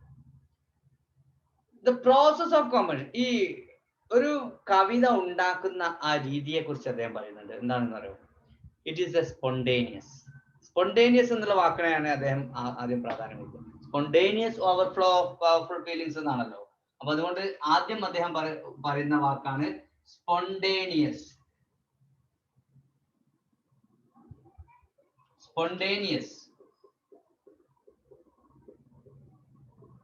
ഓക്കെ, അപ്പോ സ്പോണ്ടേനിയസ് എന്നുള്ള വാക്കിന് അദ്ദേഹം ആദ്യം പ്രാധാന്യം കൊടുക്കുന്നു. അപ്പൊ അതുകൊണ്ട് it is the opposite of the artful manipulation of means to foreseen ends stressed by neoclassical critics എന്നാണ്. നിയോ ക്ലാസിക്കൽ ക്രിറ്റിക്സ് ഏറ്റവും കൂടുതൽ പ്രാധാന്യം കൊടുത്തത് കവിത രചിക്കുന്ന രീതിക്ക്, artful manipulation of means to foreseen ends stressed by neoclassical critics. Neoclassical critics പ്രാധാന്യം കൊടുത്തിരിക്കുന്ന ആ പോയറ്റിക് ആർട്ട്, നമ്മൾ കവിത ഉണ്ടാക്കണം എന്ന് വിചാരിച്ചിട്ട് അവിടെ കുത്തിയിരുന്നിട്ട് ഉണ്ടാക്കുകയാണ് ചെയ്യാന്ന് ആര് പറയുന്നത്? നിയോ ക്ലാസിക്കൽ റൈറ്റേഴ്സ് പറയുന്നത്. നമ്മൾ ആദ്യം വിചാരിക്കും ഒരു കവിത എഴുതണം, എന്നാ അതിന് എന്തൊക്കെ വേണം? മീറ്റർ വേണം, വാക്കുകൾ നല്ല നല്ല പോയറ്റിക് ഡിക്ഷൻ വേണം, എലിവേറ്റഡ് സ്റ്റൈല് വേണം, പിന്നെ അപ്പർ ക്ലാസ് സബ്ജക്ട്സ് വേണം. അങ്ങനെയൊക്കെ അവിടെ ഇരിക്കുക, എന്നിട്ട് പെന്നും പേപ്പറായിട്ട് ഇരിക്കുക, എന്നിട്ട് ഇങ്ങനെ ആലോചിച്ചിട്ട് ഓരോ വാക്കുകൾ ഇങ്ങനെ അടുക്കി വെച്ചിട്ട് അതിന് ഹാർഡ് ലേബറാണ്. അങ്ങനെയാണ് കവിത എഴുതാന്ന് ആര് പറഞ്ഞിരുന്നു? നിയോ ക്ലാസിക്കൽ റൈറ്റേഴ്സ് പറഞ്ഞു. പക്ഷെ ഇദ്ദേഹം അതിനെ എതിർക്കാണ്. ഇത് സ്പോണ്ടേനിയസ് ആയിട്ട് വരുന്നതാണ്. ഇത് ആർട്ട്ഫുൾ മാനിപ്പുലേഷൻ അല്ല. അതായത് നമ്മൾ കവിത എന്ന് പറയുന്നത്, കവിത രചിക്കുക എന്ന് പറയുന്നത് നമ്മൾ കരുതി കൂട്ടി ഉണ്ടാക്കുന്ന ഒരു രചനയല്ല ഉണ്ടാവുന്നത്, മറിച്ച് അത് സ്പോണ്ടേനിയസ് ആയിട്ട് നമുക്ക് വരുന്ന കാര്യമാണ് കവിത രചിക്കുക എന്ന് പറയുന്നത്. ഓക്കെ, അതുകൊണ്ടാണ് വില്യം വേർഡ്സ്വർത്ത് പറഞ്ഞത് poetry is emotion recollected in tranquility. ഈ ഇമോഷൻ ഉണ്ടാവുന്നത് ഞാൻ നേരത്തെ പറഞ്ഞു. എങ്ങനെയാണ്? ചിലപ്പോൾ നിങ്ങൾ എവിടെയെങ്കിലും പോകുന്ന സമയത്ത്, ഒരു പ്രത്യേക അനുഭവം ഉണ്ടാവുന്ന സമയത്ത്, ചിലപ്പോൾ വേറെ എന്തെങ്കിലും വസ്തുക്കളെ കാണുന്ന സമയത്ത് നിങ്ങൾക്ക് ഒരു പ്രത്യേക ഇമോഷൻ നിങ്ങളുടെ മനസ്സിലേക്ക് വരുന്നു. ആ ഇമോഷൻ ചിലപ്പോൾ ആ സമയത്ത് തന്നെ നിങ്ങൾക്ക് എഴുതിക്കോളുന്നില്ല, കവിതയായിക്കോളുന്നില്ല. മറിച്ച് നിങ്ങൾ എന്ത് ചെയ്യുന്നു? ഒരു പ്രത്യേക സ്ഥലത്ത് പോയിട്ട് ധ്യാനത്തിൽ ഇരുന്നു കൊണ്ട് ഇമോഷൻ റീകലക്ട് ചെയ്യുന്നു ഇൻ ട്രാങ്ക്വിലിറ്റി, വളരെ പീസ്ഫുൾ ആയിട്ടുള്ള, വളരെ ശാന്തമായിട്ടുള്ള ഒരു അന്തരീക്ഷത്തിൽ നിങ്ങൾ അത് ഓർത്തെടുക്കുകയാണ് ചെയ്യുന്നത്. എന്നിട്ട് നിങ്ങൾ അത് കവിത രൂപത്തിൽ എഴുതുന്നു. Okay, a poet's spontaneity is the result of a prior process of deep reflection, and by granting that it may be followed by second thoughts and revisions. എന്നിട്ട് ഈ പോയറ്റിന്റെ ആദ്യം പറഞ്ഞത്, ഇദ്ദേഹം ആദ്യം പറഞ്ഞ വാക്കാണ് സ്പോണ്ടേനിയസ് ഓവർഫ്ലോ എന്ന്. സ്പോണ്ടേനിറ്റി എന്നുള്ള വാക്കാണ്. അതെങ്ങനെയാണ് വരുന്നത്? It's a prior process of deep reflection and by granting that it may be followed by second thoughts and revisions. അതൊരു ഡീപ്പ് റിഫ്ലക്ഷനിലൂടെ കൂടെ, അതേപോലെ തന്നെ ഒരു ഡീപ്പ് റിഫ്ലക്ഷനിലൂടെ വരുന്ന ഒരു പരിണിത ഫലമാണ് ഈ സ്പോണ്ടേനിറ്റി എന്ന് പറയുന്നത്. അതായത് നമ്മളിപ്പം ഏതെങ്കിലും ഒരു പൂന്തോട്ടത്തിലേക്ക് വരും. ആ പൂന്തോട്ടത്തിലേക്ക് ഈ കവി, ഞാൻ പോകുന്നതും ചിലപ്പം ഒരു കവി പോകുന്നതും വ്യത്യാസമുണ്ടാവും. ആ കവി ഇങ്ങനെ ചിലപ്പോൾ ഒരു പൂവിനെ കാണുന്ന സമയത്ത് ഇങ്ങനെ നോക്കി നിൽക്കുന്നുണ്ടാവും.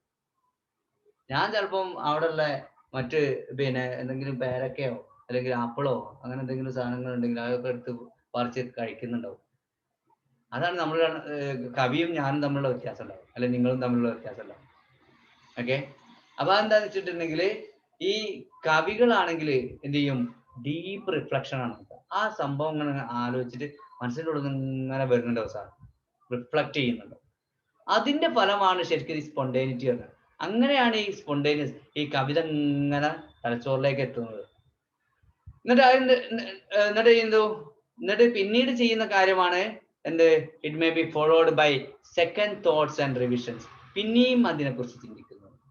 ആ ഡീപ്പ് റിഫ്ലക്ഷൻ വരുന്നു, പിന്നെയും അതിനെ കുറിച്ച് ചിന്തിക്കുന്നു, ആൻഡ് റിവിഷൻ, വീണ്ടും ചിന്തിക്കുന്നു. അങ്ങനെയാണ് കവിത രചിക്കുന്നത്. എന്നിട്ട് അതൊക്കെ ചിന്തിച്ചതിന് ശേഷം എവിടെയെങ്കിലും ഏകാന്തമായിട്ടുള്ള സ്ഥലത്ത് പോയിരുന്നിട്ട് അത് എഴുതി വെക്കുന്നു. റിക്കലക്റ്റഡ് ഇൻ ട്രാങ്ക്വിലിറ്റി. ഓക്കെ, അപ്പൊ അതാണ് ഈ സ്പോണ്ടേനിറ്റി എന്ന് പറഞ്ഞാൽ വെറുതെ ഉണ്ടാവുന്നതല്ല, ഡീപ്പ് റിഫ്ലക്ഷന്റെ പരിണിത ഫലമായിട്ടാണ്.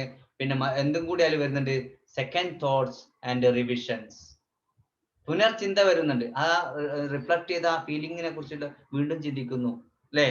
പിന്നെന്ത് ചെയ്യുന്നു? വീണ്ടും അതിന്റെ റിവിഷൻ നടത്തുന്നു, റിവൈസ് ചെയ്യുന്നു. ഓക്കെ, നിങ്ങൾ ഇതിനൊരു ബെസ്റ്റ് എക്സാമ്പിൾ പറയാം. നിങ്ങൾക്ക് ഇപ്പോഴുള്ള പ്രണയമല്ല, പണ്ട് കാലത്തൊക്കെ ഉള്ള പ്രണയം.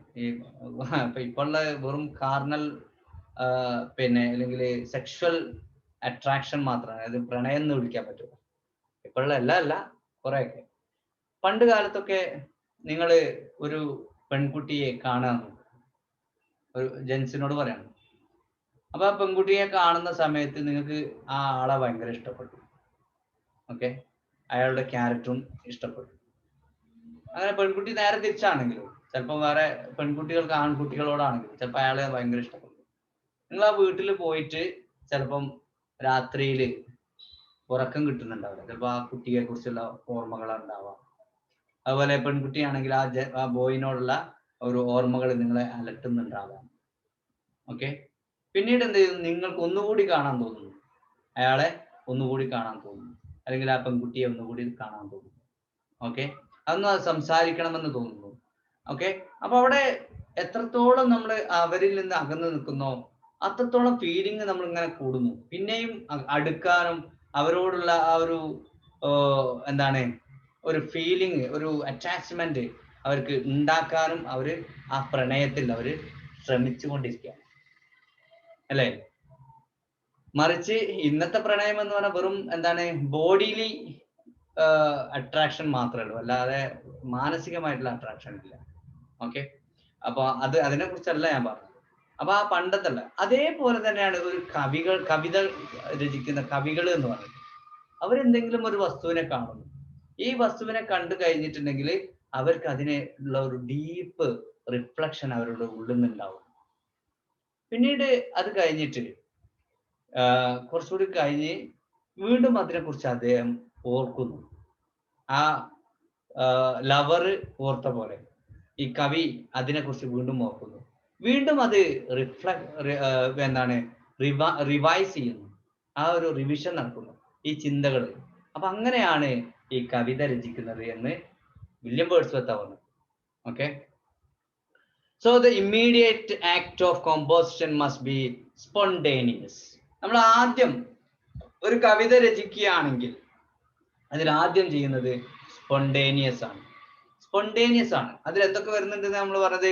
ഡീപ്പ് റിഫ്ലക്ഷൻ വരുന്നുണ്ട്, അതുപോലെ സെക്കൻഡ് തോട്ട് വരുന്നുണ്ട്, റിവിഷൻ വരുന്നുണ്ട്. ആദ്യം സ്പോണ്ടേനിയസ്. അതാണ് സ്പോണ്ടേനിയസ് എന്ന് പറഞ്ഞാൽ.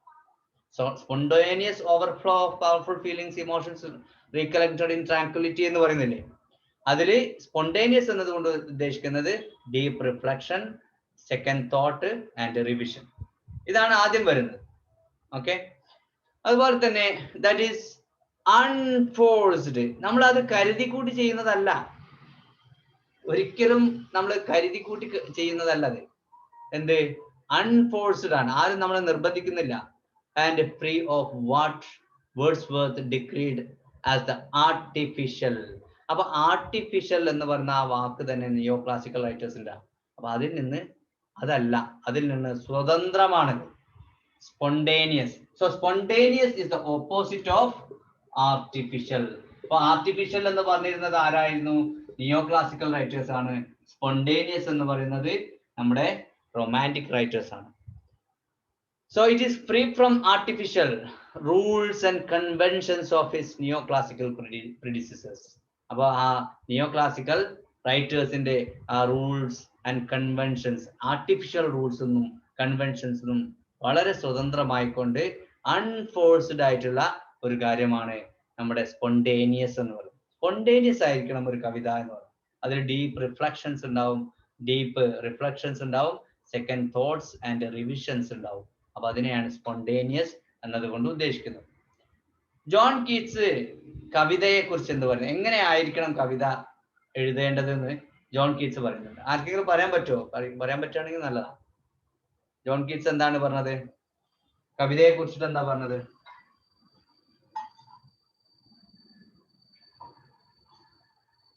അറിയോ?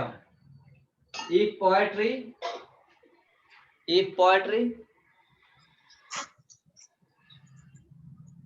ഇത് നെറ്റിനെ ചോദിച്ച ചോദ്യമാണ്, അതുകൊണ്ടാണ് ഞാൻ ഇങ്ങനെ നിങ്ങളോട് ചോദിച്ചത്. ഈ poetry comes not as leaves to a tree, it had better not come at all.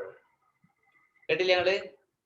ഒരു മരത്തിലേക്ക് ഇല വരുന്നത് പോലെ കവിത വരണം, ഇല്ലെങ്കിൽ ഇത് വരേണ്ട ആവശ്യമില്ല. ഇത് ഭയങ്കര ഫേമസ് ആയിട്ടുള്ള ഒരു കോട്ടാണേ, നിങ്ങൾ കേട്ടിട്ടുണ്ടാവും എന്നാണ് ഞാൻ വിചാരിച്ചത്. ഈ poetry comes not as naturally as the leaves to a tree. മരത്തിലേക്ക് ഇല വരുന്നത് പോലെ കവിത വന്നിട്ടില്ലെങ്കിൽ it had better not come at all, ഇത് വരേണ്ട ആവശ്യമില്ല. അപ്പൊ അങ്ങനെ ആയിരിക്കണം കവിത എഴുതേണ്ടത്. സ്പോണ്ടേനിയസ് ആയിരിക്കണം, ഒരു മരത്തിലേക്ക് ഇല വരുന്നത് പോലെ ആയിരിക്കണം.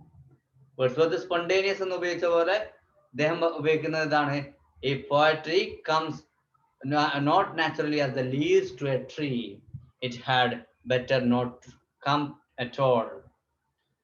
ഇനി കുറച്ച് ഫിലോസഫിക്കൽ മൈൻഡഡ് ആയിട്ടുള്ള കുറച്ച് റൈറ്റേഴ്സ് ഉണ്ട്. കോൾറിഡ്ജിനെ പോലുള്ള റൈറ്റേഴ്സ് ഫിലോസഫിക്കാണ്. അദ്ദേഹം സൂപ്പർ നാച്ചുറലിന് പ്രാധാന്യം കൊടുത്തു എന്ന് നേരത്തെ പറഞ്ഞു, കോൾറിഡ്ജ് ഒക്കെ. അപ്പൊ അതേപോലെ തന്നെ ഫിലോസഫിക്കലി മൈൻഡഡ് ആയിട്ടുള്ള Coleridge he substituted for neoclassic rules. Neoclassic rules and conventions ഉണ്ടല്ലോ, അതിന് പകരമായിട്ട് ഇദ്ദേഹം എന്താ ചെയ്തത്? ഓർഗാനിക് ലോസ് ഇൻട്രൊഡ്യൂസ് ചെയ്തു. ഇമ്പോർട്ടന്റ് ആണ്. അതായത് നിയോക്ലാസിക് റൂൾസിന് പകരം ഇദ്ദേഹം എന്ത് കൊടുത്തു എന്നറിയോ? നിയോക്ലാസിക് ഇവിടെ അല്ലേ? ഓക്കെ, നിയോക്ലാസിക് റൂൾസിന് പകരം ഇദ്ദേഹം ഇവിടെ കൊടുത്തത് ഓർഗാനിക് ലോസ് ആണ്. Organic laws. ഇതിന്റെ പ്രാധാന്യം എന്താണെന്ന് വെച്ചാല് the concept of inherent organic laws, that is, he conceives that each poetic work like a growing plant evolves according to its own internal principles into its final organic form. അതായത് ഓരോ അദ്ദേഹത്തിന്റെ അഭിപ്രായത്തില് each poetic work, ഓരോ poetic വർക്കും എന്താ ചെയ്യുന്നത് വെച്ചാല് ഒരു പിന്നെ വളർന്നു വരുന്ന ഒരു ചെടിയെ പോലെ അതിൻ്റെതായിട്ടുള്ള ഒരു ഇന്റേണൽ പ്രിൻസിപ്പിള് അതിനുണ്ട്. അങ്ങനെയാണ് ഒരു ഓർഗാനിക് ഹോൾ ആയിട്ട് മാറുന്നത്. അതായത് ചെറിയ ചെറിയ കാര്യങ്ങൾ അതിലേക്ക് ശ്രദ്ധിക്കാനുണ്ട്. അപ്പൊ അങ്ങനെ അത് ഒരു ഓർഗാനിക് ഹോൾ ആയിട്ട് മാറുകയാണ്, അല്ലെങ്കിൽ ഓർഗാനിക് ഹോൾ ഫോം ആയിട്ട് മാറുകയാണ് എന്ന് നമ്മുടെ കോൾറിഡ്ജ് പറഞ്ഞിട്ടുണ്ട്. ആ ഒരു പോയിന്റ് ഒന്നുകൂടി പറയാം. The philosophically minded Coleridge substituted for neoclassic rules. Neoclassical rules ന് പകരം the concept of inherent organic laws. അദ്ദേഹം ഇൻട്രൊഡ്യൂസ് ചെയ്തത് ഓർഗാനിക് ലോസ് ആണ് ഇൻട്രൊഡ്യൂസ് ചെയ്തത്. That is, he conceives that each poetic work like a growing plant. ഒരു കവിത ഉണ്ടാക്കുക എന്ന് പറയുന്നത് ഒരു ചെടി വളർന്നു വരുന്നത് പോലെയാണ്. അതിൽ ഒരുപാട് പ്രോസസ് ഉണ്ട്. And it's on internal. അത് നമുക്ക് പുറത്ത് നോക്കിയിട്ടുണ്ടെങ്കിൽ കാണൂല, അതിന്റെ ഉള്ളിലാണ് അതിന്റെ കാര്യങ്ങളൊക്കെ നടക്കുന്നത്. ഒരു ചെടി വളരുകയാണെങ്കിൽ നമുക്ക് പുറത്ത് നോക്കിയാൽ അതിനെ പെട്ടെന്ന് നോക്കിയാൽ കാണൂല, അതിന്റെ ഉള്ളിലാണ് അതിന്റെ പ്രോസസ് ഒക്കെ നടക്കുന്നത്. Internal principles into its final organic form ആണ് നമ്മുടെ കോൾറിഡ്ജ് പറയാണ്. അപ്പൊ ഇത്ര മാത്രം ആലോചിക്കുക, നിയോ ക്ലാസിക്കൽ റൂൾസിന് പകരം അദ്ദേഹം ഓർഗാനിക് ലോസ് ഇൻട്രൊഡ്യൂസ് ചെയ്തു എന്ന് പറയാം. പിന്നെ അവരുടെ മറ്റൊരു പ്രത്യേകത, നമ്മളെ റൊമാൻറ്റിക് പീരീഡിന്റെ മറ്റൊരു പ്രത്യേകത എന്ന് പറഞ്ഞാല് എക്സ്റ്റേണൽ നേച്ചറിന് അവര് പ്രാധാന്യം കൊടുത്തു. നമുക്ക് വില്യം വേർഡ്സ്വർത്തിന്റെ ode to intimations on immortality from recollections of childhood memories എന്ന് പറയുന്ന കവിത നമുക്കറിയാം. ടിൻഡൻ ആബി എന്ന് പറയുന്ന കവിത അറിയാം. പ്രലൂഡ് എന്ന് പറയുന്ന കവിത അറിയാം. അതുപോലെ തന്നെ അതുപോലെ ഡാഫഡിൽസ് എന്ന് പറയുന്ന കവിത അറിയാം. പല കവിതകളും വില്യം വേർഡ്സ്വർത്തിന്റെ കവിതകൾ നമുക്ക് അറിയാവുന്നതാണ്. അപ്പൊ അതിലൊക്കെ നോക്കിയിട്ടുണ്ടെങ്കിൽ നമുക്കറിയാം, he enjoyed and celebrated the nature and the landscape. ആ കുന്നുകളാണെങ്കിലും ആ ഒരു മലകളും കുന്നുകളും ആ ഫോറസ്റ്റ്, എല്ലാ കാര്യങ്ങളും അദ്ദേഹത്തിന് ഭയങ്കര ഇഷ്ടമായിരുന്നു. And together with its Flora and ഫോണ, ആ മൃഗങ്ങളും ആ ഒരു അതുപോലെ തന്നെ പ്ലാന്റ്സും. ഫ്ലോറ എന്ന് പറഞ്ഞിട്ടുണ്ടെങ്കിൽ അവിടുത്തെ ചെടികളാണ്, ഫോണ എന്ന് പറഞ്ഞിട്ടുണ്ടെങ്കിൽ ആനിമൽസ് ആണ്. സോ ഹി ഇൻക്ലൂഡഡ്, അല്ലെങ്കിൽ romantic writers liked both Flora and ഫോണ, both animals and plants, and became a persistent subject of poetry. അപ്പൊ ആ കവിതയിൽ ഏറ്റവും കൂടുതൽ കടന്നു വന്ന സബ്ജക്റ്റുകളാണിത്, ഫ്ലോറ ആൻഡ് ഫോണ. അതായത് external nature, landscape, flora and fauna. Okay, and they described with an accuracy and sensuous nuances. Okay, ഇവിടെ sensuality അല്ലെങ്കിൽ സെൻഷ്വസ് നുവാൻസസ് നമുക്ക് കാണാൻ പറ്റും. ഓക്കെ, സെൻഷ്വസ് നുവാൻസസ്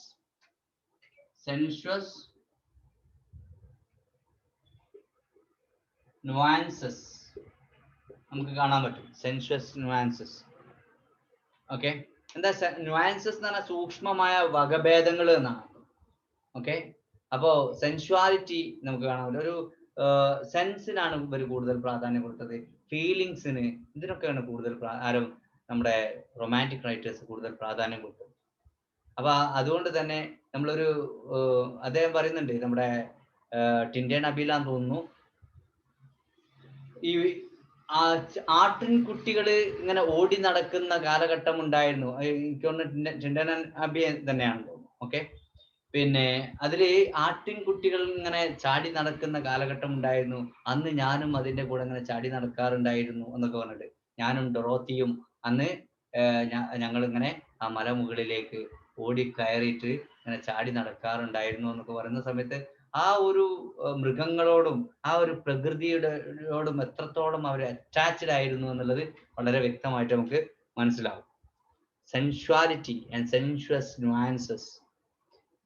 ഓക്കെ, നമുക്ക് ഈ റൊമാൻറ്റിക് പോയറ്റ്സിനെ വെറും നേച്ചർ പോയറ്റ്സ് എന്ന് വിളിക്കുന്നത് തെറ്റാണ്. It's a mistake to call the romantic poets as simply nature poets. വെറും നേച്ചർ പോയറ്റ്സ് മാത്രമാണ് അവരെ എന്ന് നമുക്ക് അങ്ങനെ പറയാൻ പറ്റില്ല. റൊമാൻറ്റിക് പോയറ്റ്സ് വെറും നേച്ചർ പോയറ്റ്സ് ആണെന്ന്. പക്ഷെ മറ്റു ചില കാര്യങ്ങളും ഉണ്ട്. നേച്ചർ ഉണ്ട്, പ്രകൃതിയെ കുറിച്ച് അവർ എഴുതുന്നുണ്ട്. He's A poet of nature എന്ന് പറയാം. എല്ലാ കാര്യങ്ങളും ഒക്കെയാണ്. പക്ഷെ ഇതിൽ എന്തും കൂടി വരുന്നുണ്ട്, കുറെ ഡീപ്പായിട്ടുള്ള കാര്യങ്ങളും അവർ എഴുതുന്നുണ്ട്.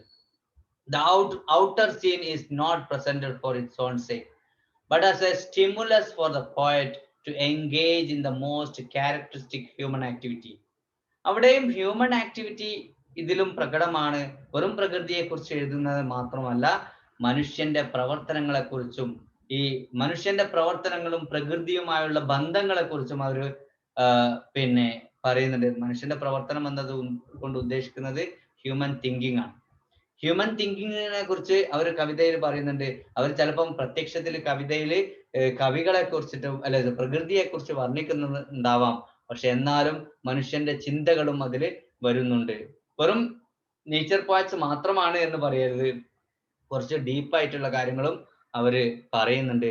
ചിന്തകളെ കുറിച്ച് ഫിലോസഫിക്കൽ ആയിട്ടുള്ള കാര്യങ്ങളും ഈ റൊമാൻറ്റിക് റൈറ്റേഴ്സ് പറയുന്നത്. പ്രത്യേകിച്ച് നമ്മുടെ വില്യം വേർഡ്സ്വർത്തിനെ പോലുള്ള, കീറ്റ്സിനെ പോലുള്ള, ഇയാളെ കോൾറിഡ്ജിനെ പോലുള്ള ആളുകളൊക്കെ വളരെ ഫിലോസഫിക്കൽ ആയിട്ടുള്ള കാര്യങ്ങൾ പറഞ്ഞു. അതുപോലെ പി വി ഷെല്ലിയെ പോലുള്ള.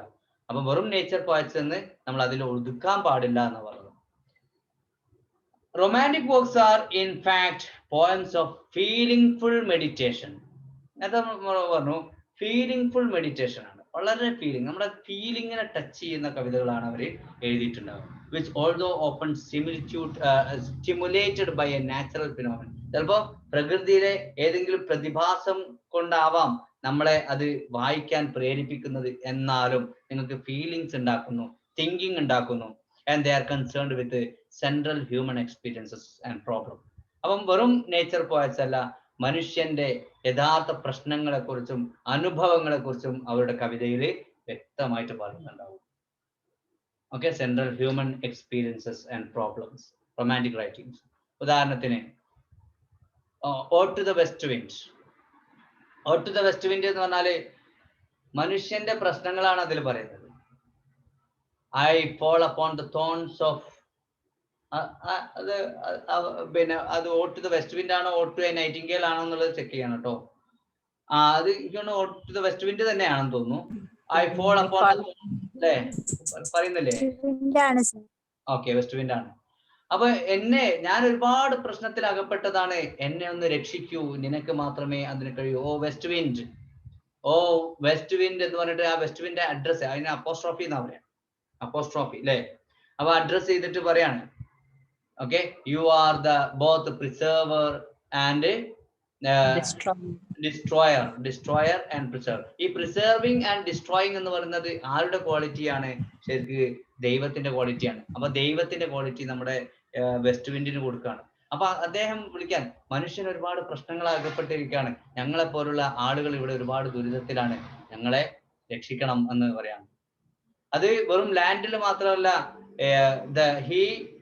എന്താണ് says about the influence of west wind in the land, in the air and in the ocean. എവിടെയും, അതായത് ഭൂമിയിലാണെങ്കിലും വെള്ളത്തിലാണെങ്കിലും എയറിലാണെങ്കിലും ഒക്കെ അതിന്റെ ഇൻഫ്ലുവൻസിനെ കുറിച്ച് പറയുന്നുണ്ട്. ഓക്കെ, അതേപോലെ തന്നെ ഓട്ട് ടു എ നൈറ്റിംഗേൽ എന്ന് പറയുന്ന കവിതയിൽ ജോൺ കീറ്റ്സിന് ഇതില് പറയുന്നുണ്ട്, my heart aches and numbness feels my sense എന്നൊക്കെ പറഞ്ഞിട്ട് പറയുന്നുണ്ട്. വരി കറക്റ്റായിട്ട് എനിക്ക് ഓർമ്മ വരുന്നില്ല.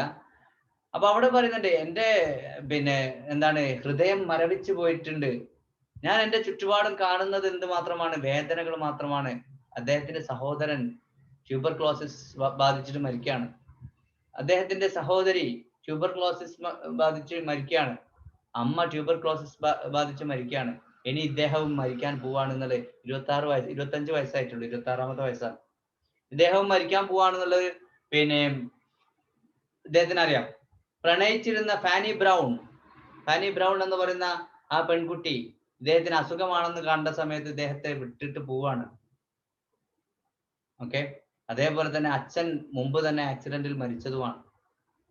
അപ്പൊ ഇങ്ങനെയുള്ള അനുഭവങ്ങളൊക്കെ അദ്ദേഹത്തെ പ്രേരിപ്പിക്കുകയാണ്. അദ്ദേഹത്തിന് ഈ നൈറ്റിംഗേലിന്റെ ലോകത്തേക്ക് ഒന്ന് പറന്നാലോ എന്നുള്ളത് ആലോചിച്ച് നോക്കാം. You are very lucky. Okay, എന്താണ് നിന്റെ ലോകം എന്ന് പറയുന്നത്? സംഗീതത്തിന്റെ ലോകമാണ്. നിന്റെ ലോകം എന്ന് പറയുന്നത് സംഗീതത്തിന്റെ ലോകമാണ്. ഞാൻ ആ ലോകത്തേക്ക് വരാൻ ആഗ്രഹിച്ചത്. നീ എത്ര സന്തോഷവാനാണ്. നീ എത്ര സന്തോഷവാനാണ്. അപ്പോ ആ ഒരു ലോകത്തേക്ക് ഞാൻ വന്നാലോ, എന്നിട്ട് പെർമനന്റ് ആയിട്ട് അവിടെ നിന്നാലോ എന്ന് അദ്ദേഹം വിചാരിക്കുന്നുണ്ടെങ്കിലും ഫോർ ലോൺ എന്നുള്ളൊരു വേർഡ് ഉണ്ട്. ഫോർ ലോൺ, ഞാൻ അവിടെ ഒരുപാട് നേരം അവിടെ തങ്ങാൻ ആഗ്രഹിക്കുന്നില്ല. So I want to come back to this earth and live here. അപ്പൊ അവിടെ പ്രസന്റിലേക്ക് തിരിച്ചു വരുന്നുണ്ട്. ഓക്കെ, അപ്പൊ അവിടെ ഒക്കെ പറയുന്നത് എന്താണ്? ഈ റൊമാൻറ്റിക് ടച്ച് ആണ് അവിടെ ഉള്ളത്. പ്രോബ്ലംസ് എന്താണ്? ഫീലിംഗ് ഫുൾ മെഡിറ്റേഷൻ, വളരെ ഫീലിംഗ് ആയിട്ടുള്ള കാര്യങ്ങളായിരിക്കും അവർ പറയുന്നത്. Although open stimulated by a natural phenomenon. ഈ നാച്ചുറൽ ഫിനോമിനൻ എന്നൊരു, ഈ നൈറ്റിംഗേൽ എന്നൊരു പറയുന്നത് ഒരു നാച്ചുറൽ ഫിനോമിനാണ്, നൈറ്റിംഗേലിന്റെ സോങ് എന്ന് പറയുന്നത്. അതുപോലെ വെസ്റ്റ് വിൻഡ് എന്ന് പറയുന്നത് നാച്ചുറൽ ഫിനോമിനൻ ആണ്. ഓട്ടം എന്നുള്ളത്, ഓട്ടം എന്ന് പറയുന്നത് പിന്നെ എന്താണ്? ഒരു നാച്ചുറൽ ഫിനോമിനൻ ആണ്. ഗ്രീഷ്യൻ ഏൺ നാച്ചുറൽ ഫിനോമിനൻ ആണ്. ടിൻഡേൺ അബി, ഇതൊക്കെ നാച്ചുറൽ ഫിനോമിനൻ ആണ്. അപ്പൊ ഇങ്ങനെയുള്ള കാര്യങ്ങളെ കുറിച്ച് പിന്നെ ആണ് ഇവര് പറയുന്നത്. ഒരു ഡൗട്ട് ഉണ്ട്. അപ്പൊ ഇവർക്ക് ഫെയ്ത്ത് ഇൻ ഗോഡ് എന്ന് പറയുന്ന ഒരു കാര്യം ഉണ്ടായിരുന്നു, അതോ ഈ നേച്ചറിനെയാണ് അൾട്ടിമേറ്റ്? പാന്തീസം കേട്ടിട്ടുണ്ടോ? എല്ലാത്തിലും ഒരു പരമോന്നത സത്യം ഉണ്ടെന്നൊക്കെ വിശ്വസിക്കുന്ന രീതിയിൽ. പാന്തീസം എന്ന് പറഞ്ഞാല് സത്യമുണ്ടെന്ന് മാത്രമല്ല, പ്രകൃതിയെ ആരാധിക്കുന്നതാണ് പാന്തീസം. ഓക്കെ, അതായത് he's called, William Wordsworth is called as a nature god, എന്താണ്? ഫാദർ ഓഫ് നേച്ചർ, അല്ലേ? So they considered poet of nature എന്ന് അർണോൾഡ് വിളിച്ചായിരുന്നു. ആരെ? Wordsworth is a high priest of nature എന്ന് ഹൈ പ്രീസ്റ്റ് ഓഫ് നേച്ചർ എന്ന് Arnold പറഞ്ഞു. അപ്പൊ ഇവരൊക്കെ ഈ പ്രകൃതിയെ തന്നെയാണ് ദൈവമായിട്ട് കണക്കാക്കുന്നത്. മറ്റൊരു ദൈവത്തിൽ അവർ വിശ്വസിക്കുന്നില്ല. പ്രകൃതിയാണ് അവരുടെ ദൈവം. അപ്പൊ അതുകൊണ്ടല്ലേ വില്യം വേർഡ്സ്വർത്ത് പറയുന്നത്, നിങ്ങൾക്ക് if you have any worries, William Wordsworth അല്ല, ലോങ് ഫെലോന്ന് അറിയല്ലേ നിങ്ങൾ? വില്യം ലോങ് ഫെലോ അറിയോ? വാർഡ്സ്വർത്ത്. അപ്പൊ അദ്ദേഹം പറയുന്നത്, നിങ്ങൾക്ക് എന്തെങ്കിലും പ്രശ്നമുണ്ടെങ്കിൽ നിങ്ങൾ പോകൂ, എവിടേക്ക്? പ്രകൃതിയിലേക്ക് പോകൂ. All worries will disappear. നിങ്ങളുടെ എല്ലാ പ്രശ്നങ്ങളും ഒഴിവാകും. അപ്പൊ ഇവര് ഈ വില്യം വേർഡ്സ്വർത്ത് പറയുന്നത് അതന്നെ. വില്യം വേർഡ്സ്വർത്ത് പറയുന്നത്, നിങ്ങൾക്ക് എന്തെങ്കിലും പ്രയാസം ഉണ്ടെങ്കിൽ, പ്രശ്നങ്ങളുണ്ടെങ്കിൽ നിങ്ങൾ പ്രകൃതിയിലേക്ക് വരൂ, നിങ്ങളുടെ പ്രശ്നങ്ങളെല്ലാം ഒഴിവാകും. അപ്പൊ പ്രകൃതിയാണ് അവരുടെ ദൈവം എന്നാണ് അദ്ദേഹം പറയുന്നത്. ഓക്കെ, പിന്നെ അതുപോലെ William Wordsworth asserted in what he called a prospectus to his major poems that it is the mind of man which is my haunt and the main region of my song. അദ്ദേഹത്തിന്റെ കവിതയിൽ ഏറ്റവും കൂടുതൽ പ്രാധാന്യം കൊടുത്തിരുന്നത് mind of മാൻ ആണ്. മനുഷ്യന്റെ മനസ്സിനാണ് കൂടുതൽ പ്രാധാന്യം. അതുകൊണ്ടാണ് ഫീലിങ്സിന് കൂടുതൽ പ്രാധാന്യം. അപ്പൊ അതുകൊണ്ടാണ് നേരത്തെ ഒരു വാക്ക് ഞാൻ പറഞ്ഞിരുന്നു, വെറും നേച്ചർ പോയറ്റ്സ് എന്നുള്ള അതിൽ ഇവരെ ഒതുക്കാൻ പാടില്ല. Because they also considered or they also gave importance to the mind of man. മനുഷ്യന്റെ മനസ്സിന് കൂടുതൽ ഒരു പ്രാധാന്യം കൊടുത്തു. ഓക്കെ, നിയോ ക്ലാസിക്കൽ പോയട്രി എന്ന് പറഞ്ഞിട്ടുണ്ടെങ്കിലോ, it was about other people. But many romantic poems invited the readers to identify the protagonist with the poets themselves. ശരിക്കും നിയോ classical poetry എഴുതിയിരുന്നത് other പീപ്പിളിനെ കുറിച്ചിട്ടാണ്, മറ്റുള്ള ആളുകളെ കുറിച്ചിട്ടാണ്. ഈ ആളുകൾ എന്ന് പറഞ്ഞാൽ റോയൽ പീപ്പിൾ ആയിരിക്കും, അപ്പർ ക്ലാസ് പീപ്പിൾ ആയിരിക്കും. അവരെ കുറിച്ചിട്ടുള്ള കവിതകളാണ് നിയോ ക്ലാസിക്കൽ റൈറ്റേഴ്സ് എഴുതിയിട്ടുണ്ടാവുക.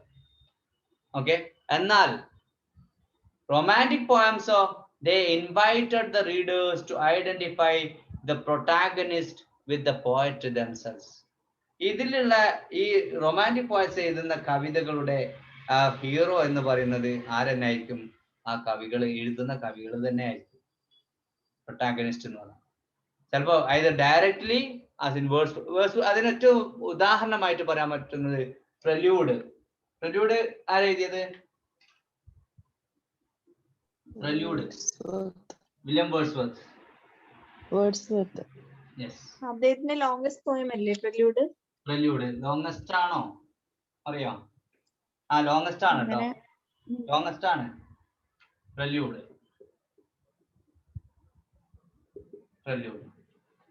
ഓക്കെ, വില്യം വേർഡ്സ്വർത്തിന്റെ പ്രല്യൂഡ് എന്ന് പറയുന്ന poem. അത് ഏത് വർഷം എഴുതിയെന്ന് അറിയോ? 1805 അതിന്റെ റിവിഷൻ നടത്തുന്നത് 1850.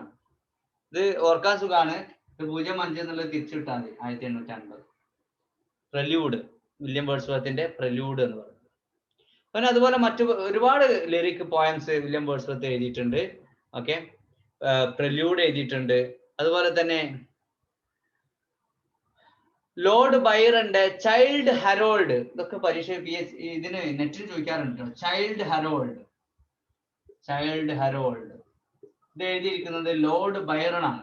ലോർഡ് ബൈറൺ 1812 മുതൽ 1818 വരെയുള്ള കാലഘട്ടം. 812 മുതൽ 1818 വരെയുള്ള കാലഘട്ടം. ചൈൽഡ് ഹെറോൾഡ് പിൽഗ്രിമേജ് ഉണ്ടോ? ചൈൽഡ് ഹെറോൾഡ് പിൽഗ്രിമേജ് എന്നാണോ വർക്കിന്റെ പേര്, അതോ ചൈൽഡ് ഹെറോൾഡ് മാത്രമാണോ? അത്രല്ലേ ഉള്ളൂ.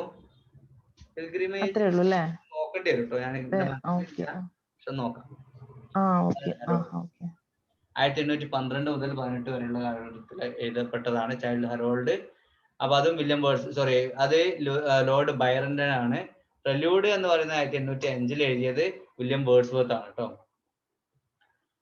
Romantic subjects were not represented as part of an organized society.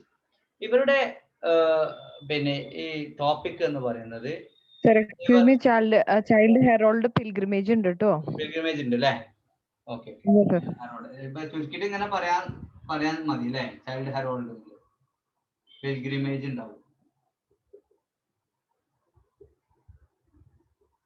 Child Herald pilgrimage ഒക്കെ നെറ്റിൽ ചോദിക്കാറുണ്ട് സാധാരണ. Yes, romantic subjects were not represented as part of an organized society, so but typically as solitary figures engaged in a long and sometimes infinitely elusive quest. Often they were also social non-conformists, the isolated rebel, whether for good or ill. ഈ romantic writers ഇല്ലേ, ഇപ്പോ നിങ്ങളിപ്പോ ഹിപ്പികൾ അറിയാം? Hippies കേട്ടോ? ആള് hippies എന്നല്ലേ വിളിക്കാം. ഇപ്പോ ചിലപ്പം ആണും പെണ്ണും ഇങ്ങനെ നടക്കുന്നുണ്ടാവും, ചിലപ്പോ വീട്ടിലും കയറൂല, അങ്ങനെ നടക്കുന്നുണ്ടാവും. എവിടുന്നേലും എന്തെങ്കിലും കിട്ടിയാലും കഴിക്കും. കേട്ടില്ല? ബോബനും മോളിലെ പിന്നെ ഇവരിങ്ങനെ ഓരോ സ്ഥലങ്ങളിലേക്ക് യാത്ര തന്നെ ആയിരിക്കും കൂടുതലും. കള്ളു കുടിക്കും, അതുപോലെ തന്നെ ഓരോ സെക്ഷുവൽ ആയിട്ട് ഒരു നിയന്ത്രണവും ഉണ്ടാവില്ല. അതുപോലെ തന്നെ ഇവര് പിന്നെ മയക്കുമരുന്നിന്റെ അടിമകളായിരിക്കും. ഹിപ്പീസ് ഒക്കെ കൂടുതലും അമേരിക്കയിലൊക്കെയാണ് ഈ ടീം ഉള്ളത്, ഹിപ്പീസ് ഒക്കെ. ഓക്കെ, അപ്പൊ അങ്ങനെ കുറച്ച് ടീമുണ്ട്. അതുപോലെയാണ് ഏറെക്കുറെ അങ്ങനൊക്കെ തന്നെയാണ് ആര് നമ്മുടെ ഈ റൊമാൻറ്റിക് റൈറ്റേഴ്സ്. അവര് റെബൽസ് ആയിരിക്കും. അതേപോലെ തന്നെ നോൺ കൺഫോമിസ്റ്റുകളാണ്. അപ്പം എമേഴ്സനെ പോലുള്ള ആളുകളൊക്കെ, അതുപോലെ പിന്നെ തോറോയെ പോലുള്ള ആളുകൾ, സിവിൽ ഡിസൊബീഡിയൻസ് പറയാം. അതായത് അന്നത്തെ സമൂഹത്തിൽ നിലനിന്നിരുന്ന നിയമങ്ങളെ അനുസരിക്കാൻ മടിയുള്ള ടീമാണ് അവർ. നോൺ കൺഫോമിസ്റ്റുകളാണ്, ഐസൊലേറ്റഡ് ആണ്, ഒറ്റപ്പെട്ട ആളുകളാണ്. വില്യം വേർഡ്സ്വർത്തിനൊന്നും അത്ര ആളുകൾ കമ്പനി ഉണ്ടാവില്ല. ഓക്കെ, അതുപോലെ തന്നെ കീറ്റ്സിനും മറ്റുള്ള പിന്നെ ഇവർക്കൊന്നും കമ്പനി ഉണ്ടാവില്ല, ഒറ്റപ്പെട്ട ആളുകളാണ്. ചിലപ്പോൾ അത് നല്ലതിനാവാം, ചിലപ്പോൾ ചീത്തതിനാവാം കേട്ടോ. Okay, so they were not represented as a part of organized, ഒരു സമൂഹത്തിന്റെ, അത് ഒരു ഓർഗനൈസ്ഡ് സൊസൈറ്റിയുടെ ഭാഗമായിരുന്നില്ല. പക്ഷെ അവരെന്താണ്? സോളിറ്ററി ഫിഗേഴ്സ് ആണ്, ഏകാന്തരായിട്ടുള്ള ആളുകളാണ്, ഒറ്റപ്പെട്ട ആളുകളാണ്. ഓക്കെ, ഒറ്റപ്പെട്ട ആളുകളാണ്. So engaged in a long and sometimes infinitely elusive quest. അതായത് എപ്പോഴും സമൂഹത്തിന്റെ ചില ചട്ടക്കൂടിൽ നിന്ന് ഒഴിഞ്ഞു മാറുന്ന ഒരു ടീമായിരിക്കും റൊമാൻറ്റിക് റൈറ്റേഴ്സ്. ഓക്കെ, ഇപ്പോ ഞാൻ പറഞ്ഞു 1830 മുതൽ 65 വരെയുള്ള കാലഘട്ടമാണ് റൊമാൻറ്റിക് പീരീഡ് അമേരിക്കയിൽ. അപ്പൊ അവിടെ എമേഴ്സണും തോറോയും ഓക്കെ, ഹെർമൻ മെൽവില്, എഡ്ഗർ അലൻ പോ, ഓക്കെ, ഇവരൊക്കെ എന്താന്ന് വെച്ചിട്ടുണ്ടെങ്കിൽ പിന്നെ നോൺ കൺഫോമിസ്റ്റുകളാണ്. അതുപോലെ തന്നെ അത്ര സമൂഹത്തോട് അത്ര പ്രതിബദ്ധത ഉണ്ടായിരുന്ന ആളുകളല്ല. അപ്പൊ അങ്ങനെയുള്ള റൈറ്റേഴ്സ് ആയിരിക്കും ഇത് നമ്മളെ റൊമാൻറ്റിക് റൈറ്റേഴ്സ് എന്ന് പറയുന്നത്. Theirs was a great age of new beginnings and high possibilities. Okay, എന്താണ് ന്യൂ ബിഗിനിങ്സ്? ഓരോ പുതിയ പുതിയ കാര്യങ്ങൾ, അതായത് ട്രഡീഷണൽ ആയിട്ടുള്ള കാര്യങ്ങൾ അവര്, ഞാൻ ഇന്നലെ പറഞ്ഞ ഒരു എക്സാമ്പിൾ പറഞ്ഞിട്ടുണ്ടല്ലോ, ഈ മാത്സ് ടീച്ചേഴ്സ് അല്ലെങ്കിൽ കൊമേഴ്സ് ടീച്ചേഴ്സ് ഏതുപോലെയാണ്? നിയോ ക്ലാസിക്കൽ റൈറ്റേഴ്സിനെ പോലെയാണ്. എന്നാൽ ഇംഗ്ലീഷ് ടീച്ചേഴ്സ് എന്തിനെ പോലെയാണ്? റൊമാൻറ്റിക് റൈറ്റേഴ്സിനെ പോലെ. കാരണം എന്താ? ഒരു അത്ര എന്താണ് കൃത്യതയാർന്ന ഒരു വിശകലനമായിരുന്നു ഉണ്ടാവില്ല. മറ്റത് ഒരു ഉറുപ്പ്യ ചെലവാക്കുകയാണെങ്കിൽ ആ 1 rupees അവിടെ എഴുതിച്ചിട്ടുണ്ടാവും, അല്ലെ കണക്കിൽ മനസ്സിൽ കൂട്ടി വെച്ചിട്ടുണ്ടാവും. ആര് 2-3 ആൾക്കാർ ചായ കുടിക്കാൻ പോവുകയാണെങ്കിൽ അവര് ഓൾറെഡി കണക്ക് കൂട്ടിയിട്ടുണ്ടാവും. 2 ആള് 3 ആൾക്കാർ 3 ചായ 2-3 സമൂസ, അപ്പൊ എത്ര ഒരു 18 36 എന്നുള്ളതൊക്കെ കണക്കാക്കിയിട്ട് ഇങ്ങനെ റെഡി ആക്കിയിട്ട് അതിനുള്ള ചിലപ്പോൾ ആ പൈസ മാത്രം എടുക്കുന്നുണ്ടാവില്ല നമ്മളെ റൊമാൻറ്റിക് റൈറ്റേഴ്സ്, സോറി നിയോ ക്ലാസിക്കൽ റൈറ്റേഴ്സ് അല്ലെങ്കിൽ കൊമേഴ്സുകാർ. എന്നാൽ ഇംഗ്ലീഷുകാർ പോവാണെങ്കിൽ ചിലപ്പോ എത്ര ചായ കുടിക്കാൻ എല്ലാരും വാന്ന് പറഞ്ഞിട്ട് പോകും. ചായ കുടിച്ചിട്ട് ചിലപ്പോ നോക്കുമ്പോ എന്റെ പൈസ ഇല്ലടാ, ഞാൻ പേഴ്സ് എടുക്കാൻ മറന്നു, പിന്നെ തൽക്കാലം ജിക്ക് കൊടുക്കും, പിന്നെ നമുക്ക് ശരിയാക്കാം. അപ്പോഴായിരിക്കും ചിലപ്പോ പേഴ്സ് തന്നെ നോക്കണം, പൈസ ഉണ്ടോ നോക്കണം, അല്ലേ? അതേപോലെ തന്നെ പിന്നെ നമ്മളിതിപ്പോ കാൽക്കുലേറ്റ് ചെയ്യുന്നൊന്നും ചെയ്യില്ല. അപ്പൊ ആ ഒരു ക്വാളിറ്റിയാണ് റൊമാൻറ്റിക് റൈറ്റേഴ്സിന് ഒക്കെ വരുന്നോട്ട് വെച്ച് കാണാന്നല്ല. ഒരു നോൺ കൺഫോമിസ്റ്റുകളാണ്, റൂൾസിനൊന്നും അത്ര പ്രാധാന്യം കൊടുക്കുന്ന ആൾക്കാരല്ല ആര്? റൊമാൻറ്റിക് റൈറ്റേഴ്സ് ആണ്. ഓക്കെ, അതുകൊണ്ട് തന്നെ many viewed a human being as endowed with a limitless aspiration towards an infinite good envisioned by the faculty of imagination. നമുക്കൊക്കെ ഒരുപാട് ആസ്പിരേഷൻസ് ഉണ്ട്, നമ്മുടെ ഒരുപാട് ആഗ്രഹങ്ങളുണ്ട്. അത് അവിടേക്ക് എത്താൻ പറ്റുന്നത് എങ്ങനെയാണ്? നമ്മുടെ ഇമാജിനേഷനോട് കൂടിയാണ്, ഭാവനയിലാണ്. അല്ലാതെ റിയൽ ആയിട്ട് പോസിബിൾ അല്ലാത്ത ഒരുപാട് കാര്യങ്ങളുണ്ട്. എന്നാൽ നമുക്ക് ഭാവനയിൽ അവിടെ എത്തിപ്പെടാം. അപ്പൊ ഈ ഭാവനക്കൊന്നും അത്ര പ്രാധാന്യം കൊടുക്കാത്ത ടീമാണ് ആര്? നമ്മുടെ നിയോ ക്ലാസിക്കൽ റൈറ്റേഴ്സ്. അപ്പോ ഈ നിയോ ക്ലാസിക്കൽ പീരീഡിൽ തന്നെ നല്ല നല്ല കവികൾ ഉണ്ടായിരുന്നു. ആ കവികൾക്കൊക്കെ ഒരു ഫ്രീഡം കിട്ടിയതുപോലെയാണ് ഈ റൊമാൻറ്റിസിസം വന്ന സമയത്ത്. കാരണം എന്താ? ഇനി എഴുതാൻ പറ്റുമല്ലോ, ഇനി ഒരുപാട് ഇമാജിനേഷൻ ഒക്കെ ഉള്ള ആളുകൾ ഉണ്ടാവും, അവർക്കൊന്നും എഴുതാൻ പറ്റാത്തൊരവസ്ഥയിലായിരുന്നു. അന്ന് ഞാനൊരു കോട്ട് പറഞ്ഞിരുന്നല്ലോ, നിയോ ക്ലാസിക്കൽ റൈറ്റിംഗ് പറയുന്ന സമയത്ത്, ഫ്രീഡം ഉണ്ട്, പക്ഷെ അവർക്ക് എന്താണ് പറയപ്പെട്ട ഫ്രീഡം ഉള്ളൂ, യഥാർത്ഥത്തിൽ ഫ്രീഡം ഇല്ല എന്നുള്ള രൂപത്തിൽ ഒരു കോട്ട് പറഞ്ഞില്ലായിരുന്നു? ഓർമ്മ ഉണ്ടാക്കെങ്കിലും നിയോ ക്ലാസിസം പറഞ്ഞ സമയത്ത് It is the art that hides art. പിന്നെ അതിന്റെ തൊട്ട് കൂടെ തന്നെ ഒരു സാധനം പറഞ്ഞില്ലായിരുന്നോ? The seeming freedom. The seeming freedom and ease with which at its best it meets the challenge set by traditional and highly restrictive pattern. Seaming freedom മാത്രമേ ആർക്കുണ്ടായിരുന്നുള്ളൂ? നമ്മുടെ നിയോ ക്ലാസിക്കൽ റൈറ്റേഴ്സിന് ഉണ്ടായിരുന്നു. ഒറിജിനൽ ഫ്രീഡം കിട്ടുന്നത് ആർക്കാണ്? Romantic writers. Our destiny, our being's heart and home is with infinitude. നമ്മൾ അനന്തതയിലാണ്. നമ്മുടെ destiny, നമ്മുടെ പിന്നെ destiny ഒക്കെ ശരിക്കും അനന്തതയിലാണ്.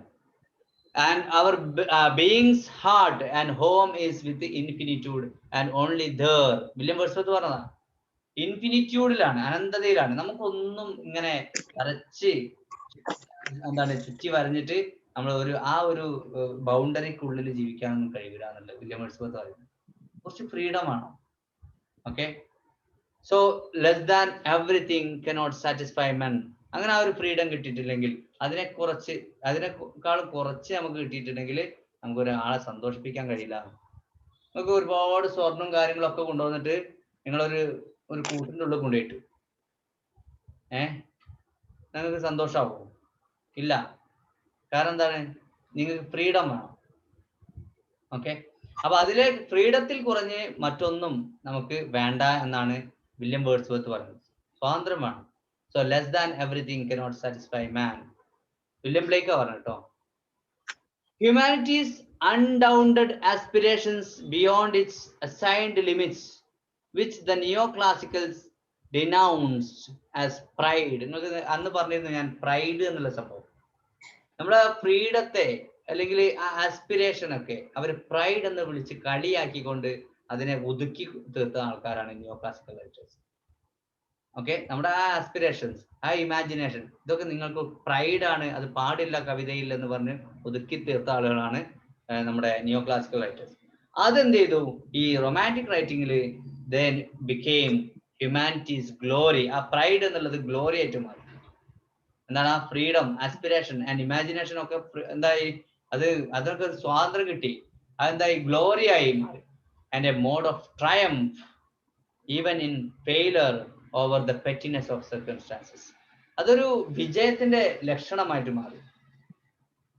ഓക്കെ, ചില കുട്ടികളുണ്ടല്ലോ, ചില കുട്ടികൾ ഇങ്ങനെ ഒതുക്കി വളർത്തുന്ന കുട്ടികൾ എന്ത് ചെയ്യും? ഭയങ്കര കച്ചറകളായിരിക്കും.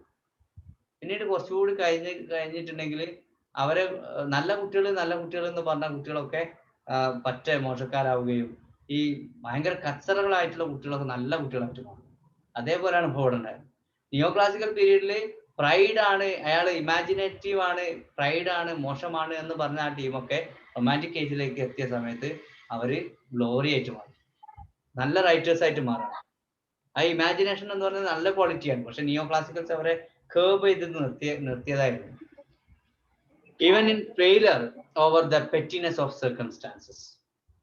Neoclassic judgment that the highest art is the perfect achievement of limited aims gave way to such dissatisfaction with the rules and inherent restrictions. Okay, അപ്പൊ ഈ നിയോ ക്ലാസിക്കൽ റെസ്ട്രിക്ഷൻസ് ഒക്കെ എന്തായി? നമ്മുടെ റൊമാൻറ്റിക് ഏജിൽ എത്തിയ സമയത്ത് അവിടെ പിന്നെ അത് സെലിബ്രേറ്റ് ചെയ്യാൻ തുടങ്ങി. ഈ ഇവർക്ക് നിയോ ക്ലാസിക്കൽസ് മുമ്പ് പറഞ്ഞൊരു കാര്യമായിരുന്നു, ഹയസ്റ്റ് ആർട്ട് എന്ന് പറയുന്നത് it is a perfect achievement of limited aims. അതായത് ചെറിയ ഒരു ലക്ഷ്യം വെച്ചിട്ട് അത് നേടിയെടുക്കുക എന്നുള്ളതായിരുന്നു ഈ നിയോ ക്ലാസിക്കൽസിന്റെ ഒരു ആസ്പിരേഷൻ എന്ന് പറയുന്നത്. So it gave way to dissatisfaction with rules and inherited restrictions. According to romantic writers, the highest art consists in an endeavor beyond finite human possibility. Romantic writers-ന്റെ അഭിപ്രായത്തിൽ ഒരു ഹയസ്റ്റ് ആർട്ട് എന്ന് പറഞ്ഞിട്ടുണ്ടെങ്കിൽ it consist an endeavour beyond finite human possibility. അതായത് ഒരു boundless ആണ്, നമുക്കത് എന്താണ് നിജപ്പെടുത്താൻ സാധിക്കില്ല എന്നുള്ള, അത് അതിരില്ലാത്തൊരു ഭാഗമാണ് എന്ന് പറയാം. ഓക്കെ, സോ റൊമാൻറ്റിക് റൈറ്റേഴ്സിനെ സംബന്ധിച്ചിടത്തോളം അവരുടെ ആസ്പിരേഷൻസ് ആൻഡ് ഇമാജിനേഷൻ അതൊന്ന് ഒരിക്കലും അതിർവരമ്പിട്ട് നമുക്ക് അതിനെ ചുരുക്കാൻ കഴിയില്ല. അത് അതിൽക്കും മേലെയാണ്, അതിന് സ്വാതന്ത്ര്യമാണുള്ളത്. അവരുടെ ഇമാജിനേഷൻ ഇങ്ങനെ പോയിക്കൊണ്ടേയിരിക്കും, അതിന് ഫൈനൈറ്റ് അല്ല, ഇൻഫിനിറ്റ് ആണ്. അപ്പൊ അതുകൊണ്ട് as A result the neo classical dissatisfaction in the perfectly accomplished enterprise was replaced in writers such as Blake, William Wordsworth, Coleridge and Shelley by a preference for the glory of the imperfect. ഇപ്പൊ ഇവരെന്ത് ചെയ്തു? നിയോ classicals already നമ്മൾ പറഞ്ഞതാണ്, they had എന്താണ് perfectly accomplished enterprise ഉണ്ടായിരുന്നു. അതായത് ഒരു വളരെ നിജപ്പെടുത്തിയ നിയമങ്ങളും കൺവെൻഷൻസും റൂൾസും ഈ സാധനങ്ങളൊക്കെ ഇവരൊക്കെ ബ്രേക്ക് ചെയ്തവരാണ്. ഞാൻ നേരത്തെ പറഞ്ഞ വില്യം ബ്ലേക്കിനെ പോലുള്ള, വില്യം വേർഡ്സ്വർത്തിനെ പോലുള്ള, കോൾറിഡ്ജിനെ പോലുള്ള, ഷെല്ലിയെ പോലുള്ള ആളുകളൊക്കെ ഇതിനൊക്കെ ബ്രേക്ക് ചെയ്യാൻ തുടങ്ങി. എന്നിട്ട് എന്ത് ചെയ്തു? ഈ ബ്രേക്ക് ചെയ്തിട്ട് അവർ ഇംപെർഫെക്റ്റ് ആയിട്ടുള്ള കാര്യങ്ങൾക്കൊക്കെ കൂടുതൽ പ്രാധാന്യം കൊടുക്കുന്നതാണ്. ഇംപെർഫെക്റ്റ് ആയിട്ടുള്ള മറ്റേത് പെർഫെക്ഷന് കൂടുതൽ പ്രാധാന്യം കൊടുത്തു, എന്നാൽ ഇംപെർഫെക്ഷൻ ആണ് നമ്മുടെ റൊമാൻറ്റിക് റൈറ്റേഴ്സ് പ്രാധാന്യം കൊടുത്തത്. In which the artist very failure attests the grandeur of his aim. ഇപ്പൊ എന്തെങ്കിലും ആർട്ടിസ്റ്റിക്ക് ഫെയിലർ ഉണ്ടെങ്കിൽ, എന്തെങ്കിലും പോരായ്മകൾ ഉണ്ടെങ്കിൽ അത് വളരെ നല്ലതാക്കിയിട്ടാണ് ഈ റൊമാൻറ്റിക് റൈറ്റേഴ്സ് പറയുന്നത്. എന്നാൽ ചെറിയ ഒരു മിസ്റ്റേക്ക് പോലും വളരെ മോശമാക്കിയിട്ടാണ് നമ്മുടെ നിയോ ക്ലാസിക്കൽ റൈറ്റേഴ്സ് പറയുന്നത്. They competed with the neoclassicists in audacious long poems in the most exacting genres. William വേർഡ്സ്വർത്തിന്റെ പ്രല്യൂഡ് അതിനൊരു ഉദാഹരണം. വലിയ വലിയ കവിതകളൊക്കെ ആര് എഴുതാൻ തുടങ്ങി? ഓക്കെ, പിന്നെ നമ്മുടെ റൊമാൻറ്റിക് റൈറ്റേഴ്സ് എഴുതാൻ തുടങ്ങി. അപ്പൊ നിങ്ങൾ ആരൊന്ന് പറഞ്ഞിരുന്നു ഏറ്റവും വില്യം വേർഡ്സ്വർത്തിന്റെ ഏറ്റവും വലിയ കവിത എന്ന് പറയുന്നത് പ്രല്യൂഡാണ് അല്ലേ? So it's an rendering at a epic length, ഒരു എപ്പിക്കിന്റെ അത്ര വലിയ കവിതയായിരുന്നു.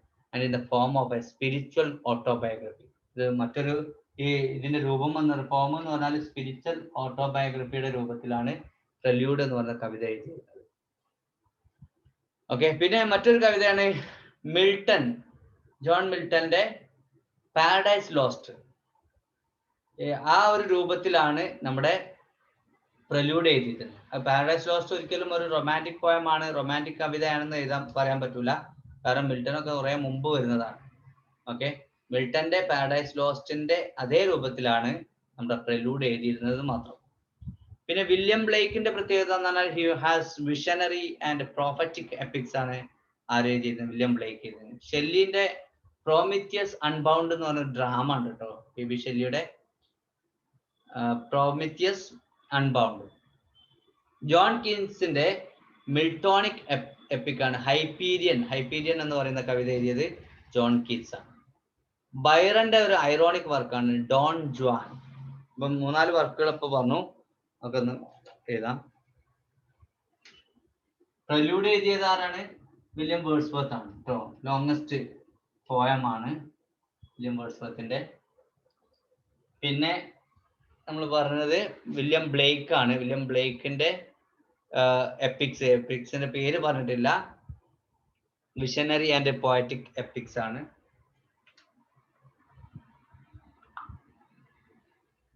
ഷെല്ലിന്റെ പ്രോമിത്യസ് അൺബൗണ്ട്, ഷെല്ലിന്റെ പ്രോമിത്യസ്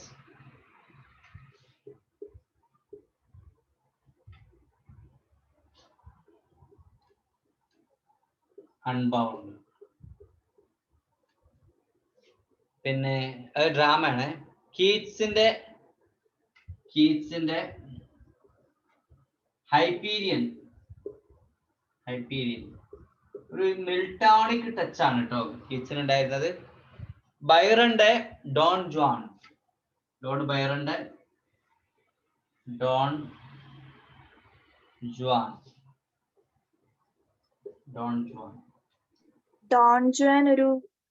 ഒരു പിക്കാരസ് നോവലാണ് സർ. നോവലാണ് അല്ലേ? Satire on English society. Drama അല്ലേ ഡോൺ ജുവാൻ? നോവലാണ് അല്ലേ? പിക്കാരസ്ക് നോവൽ ആണെന്ന് പറയുന്നത്. വേഴ്സിലുള്ള ഒരു നോവലാണ് കേട്ടോ. Okay, Don Juan. അപ്പൊ ഇതൊക്കെയാണ് ഇതിന്റെ എക്സാമ്പിൾ ആയിട്ട് പറയുന്നത്. ബൈറന്റെ ഡോൺ ജുവാൻ, കീറ്റ്സിന്റെ ഹൈപ്പീരിയൻ, ഷെല്ലിയുടെ പ്രോമിത്യസ് അൺബൗണ്ട്, വില്യം ബ്ലേക്കിന്റെ വിഷനറി ആൻഡ് പ്രോഫറ്റിക് എപ്പിക്സ്. അപ്പൊ ഏതൊക്കെയാണ് വില്യം ബ്ലേക്കിന്റെ സോങ്സ് ഓഫ് ഇന്നസെൻസ്, അതുപോലെ സോങ്സ് ഓഫ് പിന്നെ എക്സ്പീരിയൻസ്, ഈ കാര്യങ്ങൾ നമുക്ക് അറിയുന്നതാണ്. പിന്നെ മിൽട്ടന്റെ പാരഡൈസ് ലോസ്റ്റുമായി അതേ തീമുമായി ബന്ധപ്പെടുത്തിയിട്ടാണ് നമ്മുടെ പ്രല്യൂഡ് എഴുതുന്നത്. പ്രല്യൂഡ് എഴുതിയത് വില്യം വേർഡ്സ്വർത്ത് ആണ് കേട്ടോ. ഓക്കെ, അപ്പൊ ഇത്രയും കാര്യങ്ങളൊക്കെയാണ് നമ്മൾ റൊമാൻറ്റിസിസം എന്ന് പറയുന്ന ടോപ്പിക്കിൽ പഠിക്കാനുള്ളത്. ഓക്കെ,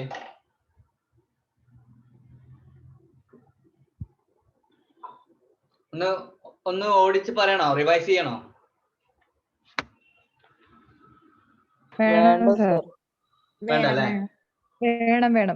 വേണം. ഓക്കെ.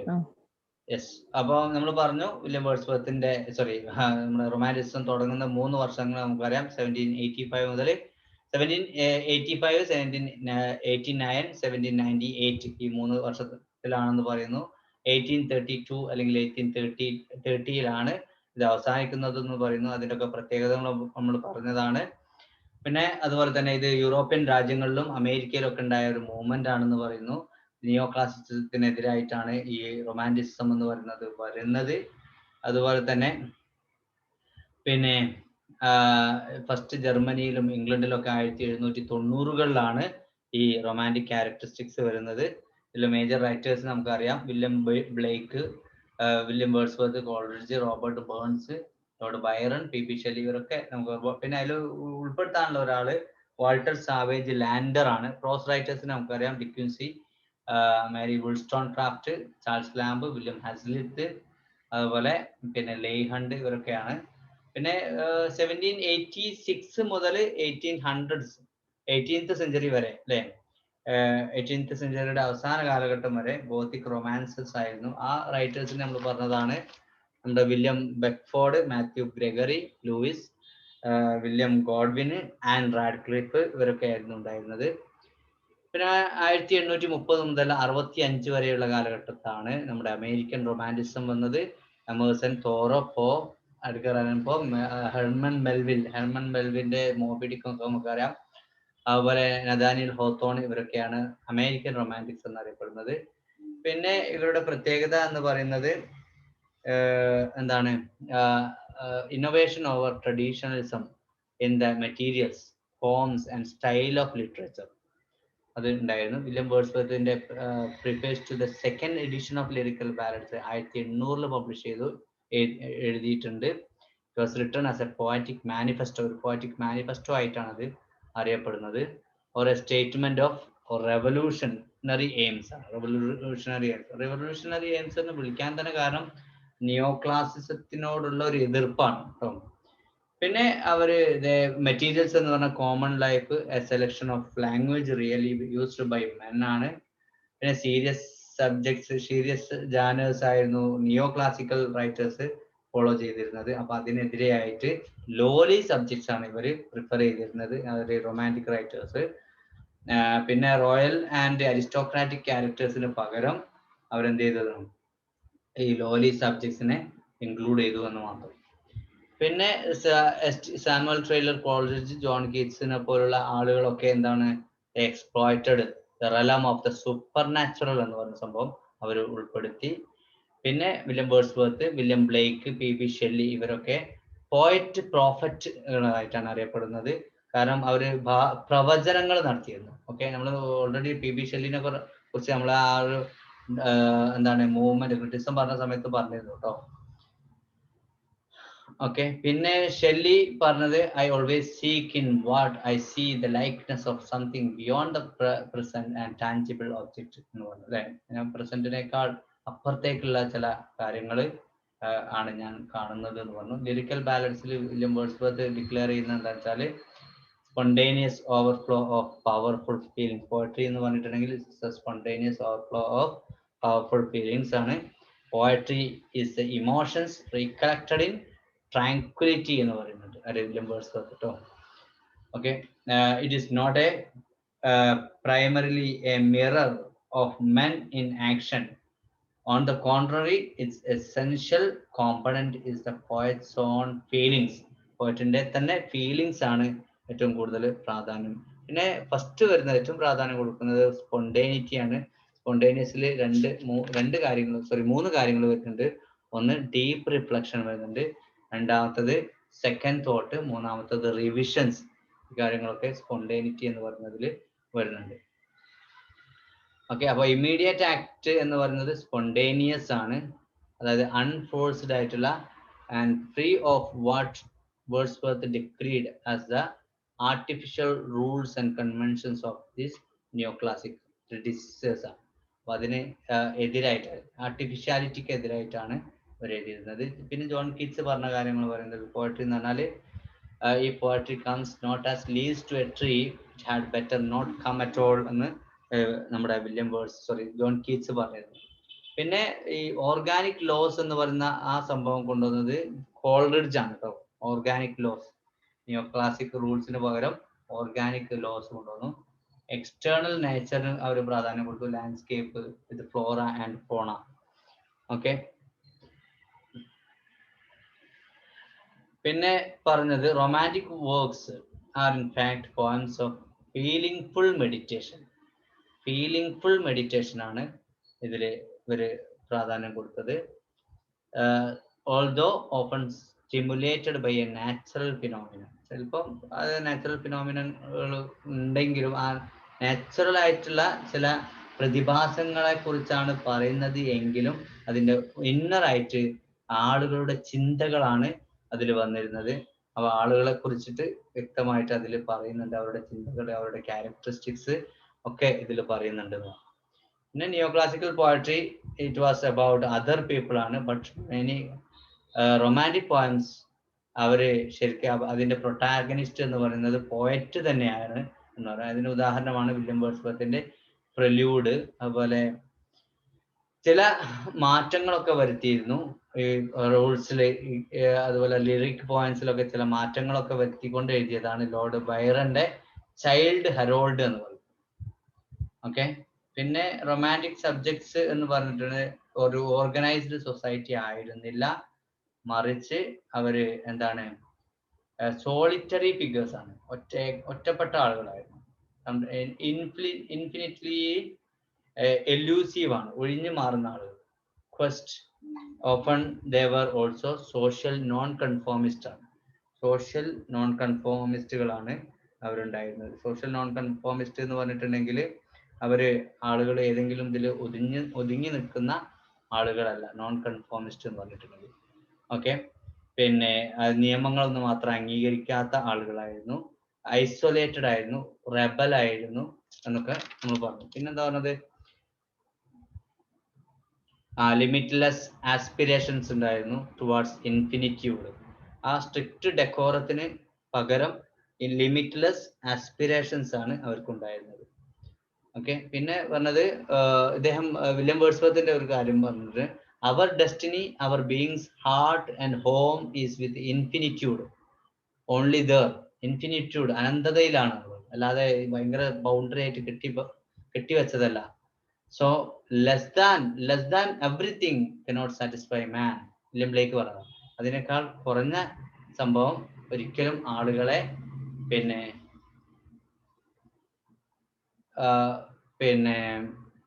ആളുകളുടെ അതിനേക്കാൾ കുറഞ്ഞത് ശരിക്ക് ആളുകളെ സന്തോഷിപ്പിക്കാൻ കഴിയില്ല എന്നുള്ളത്. അപ്പൊ ഇതിലൊരു ചോദ്യം വന്നതെന്ന് വെച്ചാല്, പ്രോമിത്യസ് അൺബൗണ്ട് ഡ്രാമയാണ്, ഷെല്ലിയാണ് എഴുതിയത് കേട്ടോ, P V Shelley. Prometheus Unbound എഴുതിയത് പി വി ഷെല്ലിയാണ്. പിന്നെ ഇതിലുള്ള മെയിൻ ആയിട്ടുള്ള വർക്കുകളൊക്കെ പറഞ്ഞത് ഏതായാലും ഷെല്ലിന്റെ പ്രോമിത്യസ് അൺബൗണ്ട്, കീറ്റ്സിന്റെ മിൽട്ടോണിക് എപ്പിക്, ഹൈപ്പീരിയൻ ആണ് കീറ്റ്സിന്റെ ഹൈപ്പീരിയൻ, ലോർഡ് ബൈറന്റെ ഡോൺ ജുവാൻ. ഓക്കെ, ഇതൊക്കെ ഇതിന്റെ ഉദാഹരണങ്ങളായിട്ട് നമുക്ക് പറയാം. ഓക്കെ, പിന്നെ വില്യം വേർഡ്സ്വർത്തിന്റെ പ്രില്യൂഡ്, ഇതൊക്കെ റൊമാൻറ്റിക് വർക്ക്സ് ആണ്. പിന്നെ വില്യം വേർഡ്സ്വർത്തും കോൾറിഡ്ജും ഷെല്ലിയും അതുപോലെ തന്നെ വില്യം ബ്ലേക്ക്. സർ ഒരു മിനിറ്റ്, പ്രൊമീത്തിയസ് ബൗണ്ട് എന്ന് പറഞ്ഞൊരു വർക്ക് ഇല്ലേ? അൺബൗണ്ട് അല്ല, ആ വർക്ക് അല്ല, അതാരാ എഴുതിയ പ്രൊമീത്തിയസ് ബൗണ്ട് എന്ന് പറഞ്ഞിട്ട്? പ്രോമിത്യസ് ബൗണ്ട് സംഭവം എനിക്ക് അറിയില്ല, ജസ്റ്റ് ഒന്ന് നോക്കാം കേട്ടോ. ഓക്കെ.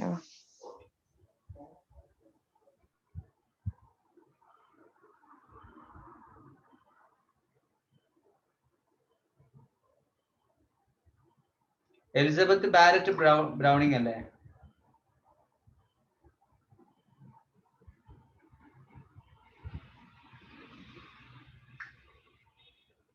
പ്രൊമീത്തിയസ് ബൗണ്ട് എന്ന് പറഞ്ഞിട്ടൊരു വർക്ക് കേട്ടിരുന്നു. എലിസബത്ത് ബാരറ്റ് ബ്രൗണിംഗ് അല്ലേ? ആയിരിക്കും. ഷെല്ലിയുടെ വേറൊന്ന് പറയുന്നത് ഒരു വർക്കായിട്ട് പറയുന്നുണ്ട് കേട്ടോ. പ്രൊമീത്തിയസ് ബൗണ്ട് എന്ന് പറഞ്ഞ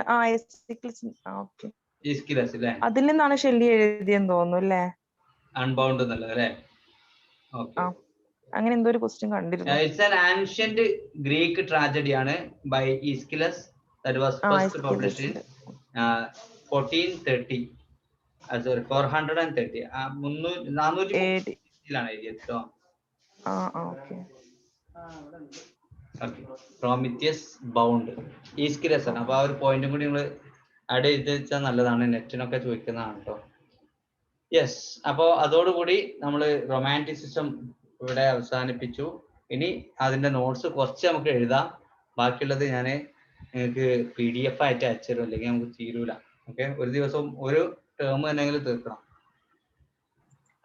റൊമാൻറ്റിസിസം എന്ന വേർഡ് കോയിൻ ചെയ്തത് ആരാണെന്നൊരു ക്വസ്റ്റ്യൻ ഉണ്ടായിരുന്നോ?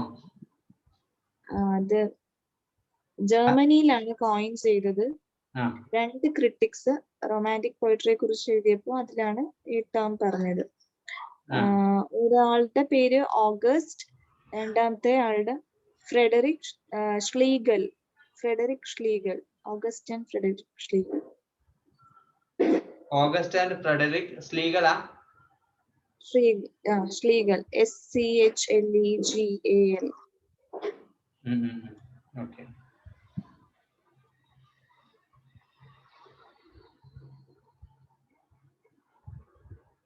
ഞാൻ ജസ്റ്റ് ഒന്ന് ഗൂഗിൾ ചെയ്യുന്നുണ്ട്. Originally coined in late 1800s ജർമ്മനിയാണ്. The term Romanticism first applied to poetry and encompassed such greats as William Wordsworth. The movement did not rely on strict definitions. അപ്പോൾ അതില് പറയുന്നു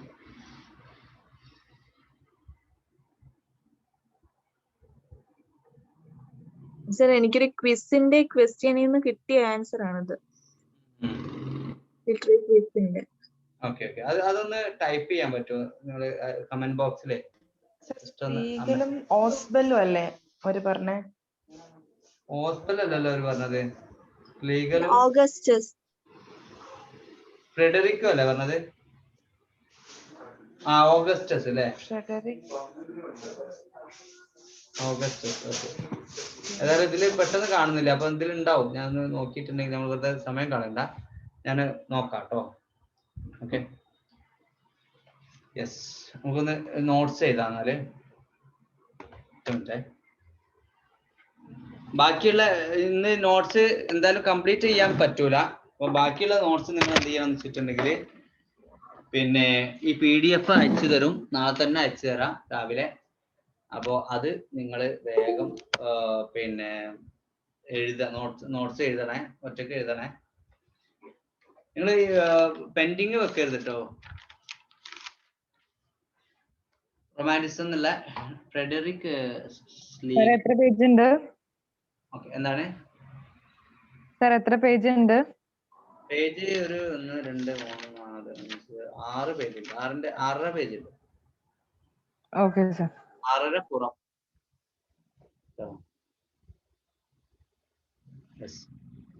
okay, എഴുതിക്കോളൂ. The romantic period in English literature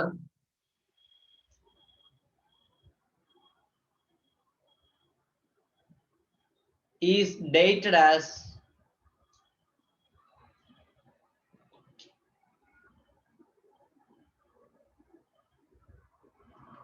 beginning in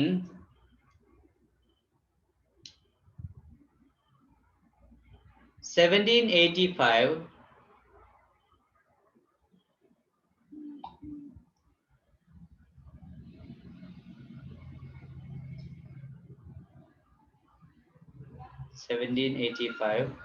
ബ്രാക്കറ്റില് age of sensibility,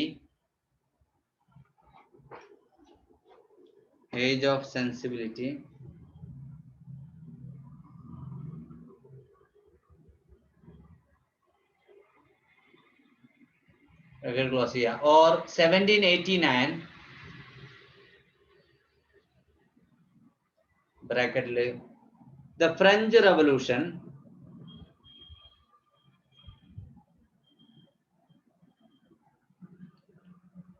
or in 1798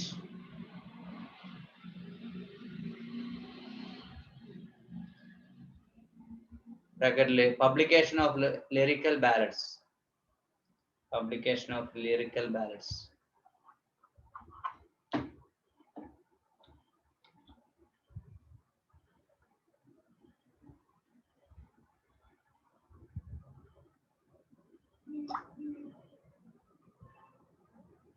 Full stop.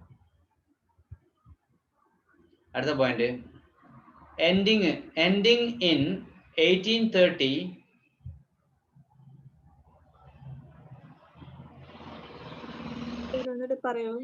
Ending in 1830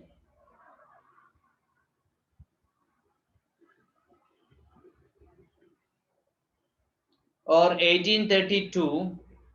അതായത് romanticism അവസാനിക്കുന്നതാട്ടോ.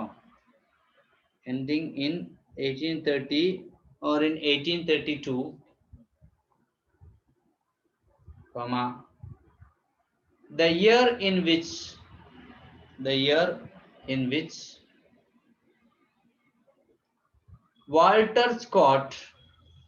Walter Scott died,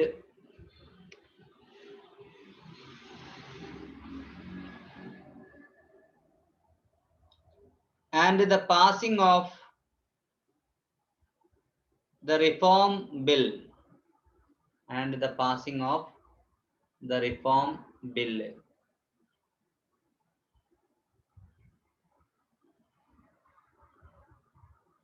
the term is applied the term is also applied at the point ആണ്. The term is also applied to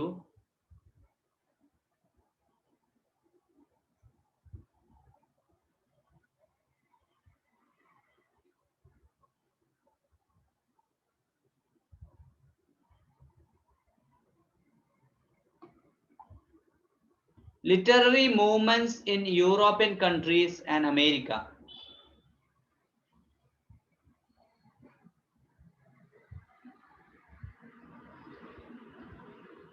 Sir, literary movements in European countries and America.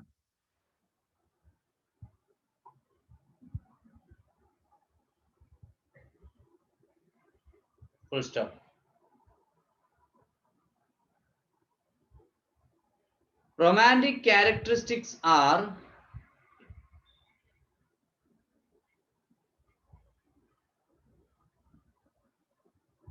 usually said to have been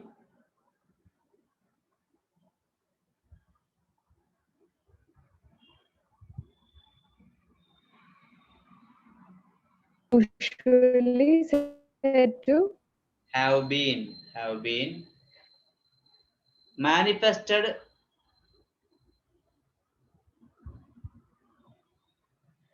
first in Germany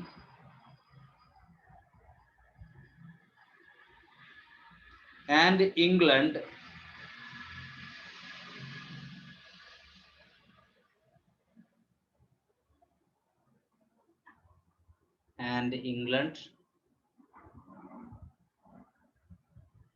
in the 1790s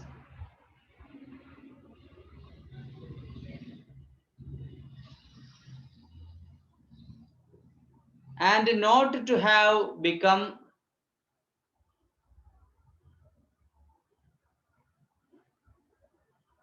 prominent in France and America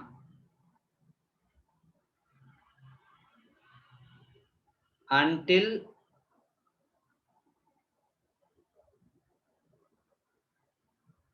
2 or 3 decades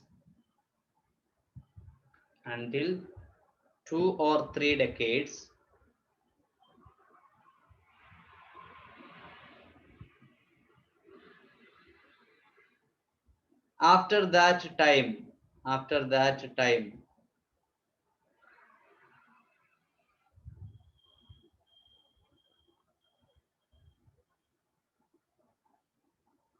at the point major writers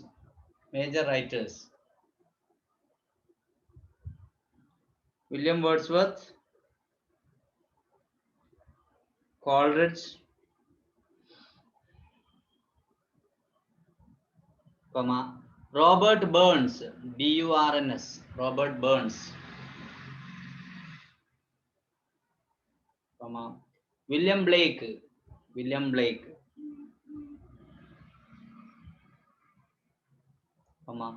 Lord Byron.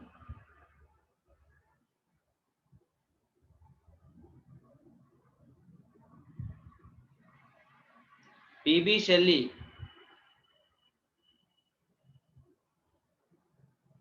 John Keats.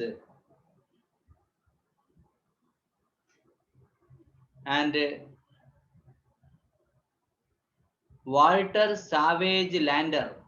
Walter Savage. Savage. Landor. Landor.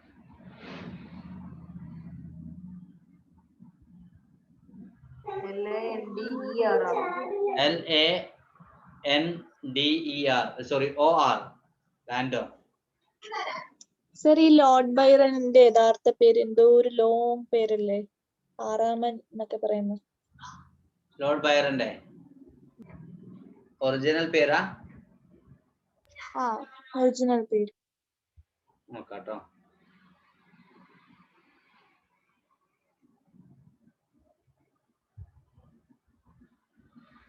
നമ്മുടെ പിന്നെ George എലിയറ്റിന്റെ original പേരെന്താ?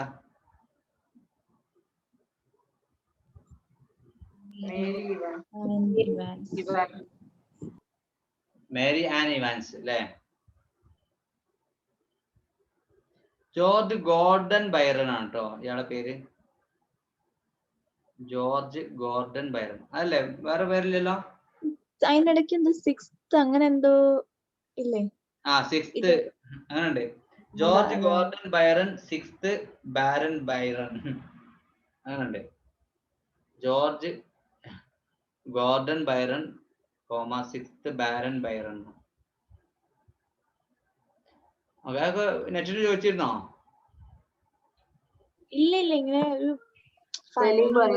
Interesting കാര്യമായിട്ട് പറഞ്ഞു. ആ, okay. ഞാന് ഇതിലേക്ക് വിട്ടുതരാം കേട്ടോ, ഗ്രൂപ്പിലേക്ക്. നമ്മുടെ വാട്സപ്പ് ഗ്രൂപ്പിലുണ്ട് കേട്ടോ.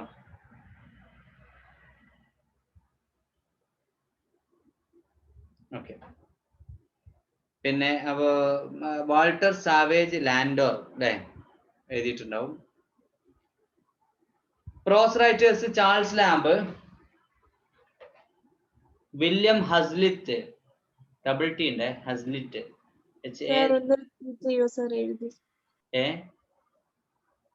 ഒന്ന് റിപ്പീറ്റ് ചെയ്യോ ഒന്നുകൂടെ? ചാൾസ്, പ്രോസ് റൈറ്റേഴ്സിനെ പറയുന്നത് Charles Lamb, William Hazlitt, H capital, LITT, Thomas De Quincey. Thomas എഴുതാ ഹൈഫൺ അല്ല സ്പേസ് വിടുക, DE എന്നുള്ള എഴുതാ, DE സ്പേസ് വിടുക. Quincey, Q capital, QUINCEY, ഡിക്വിൻസി.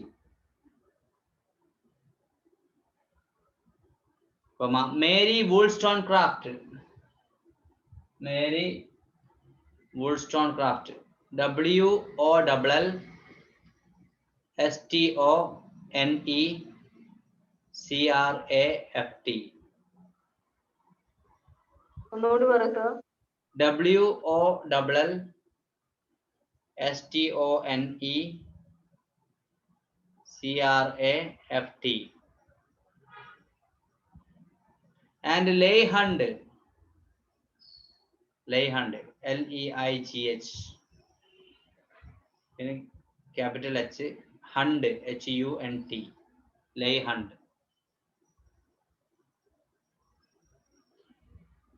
Okay. Sir Leigh Hunt വേണ്ട എന്താണ്? Leigh-Hunt മാത്രമേ ഉള്ളൂ. OPM മീറ്റർ എന്ന് പറഞ്ഞൊരു വർക്കില്ലേ സാർ? ആ, അത് ആണോ? Leigh-Huntന്റെതാ? Confessions of an OPM eater അല്ലേ? ലേഹണ്ടിന്റെ അല്ല. അതായിരുന്നാ? തോമസ് ഡിക്വിൻസിയുടെ അല്ലേ? അതെ, അയാളുടെ ഏർലി എക്സ്പീരിയൻസസ് ആണത് അതിൽ പറയുന്നത്. ഏതാണ്? Confessions of OPM metre.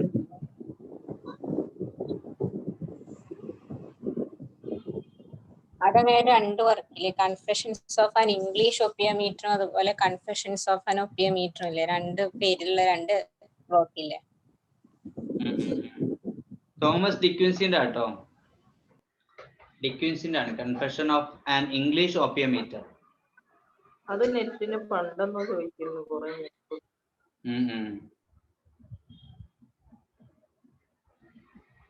നിങ്ങൾക്ക് നെറ്റ് കിട്ടിയിരുന്നോ?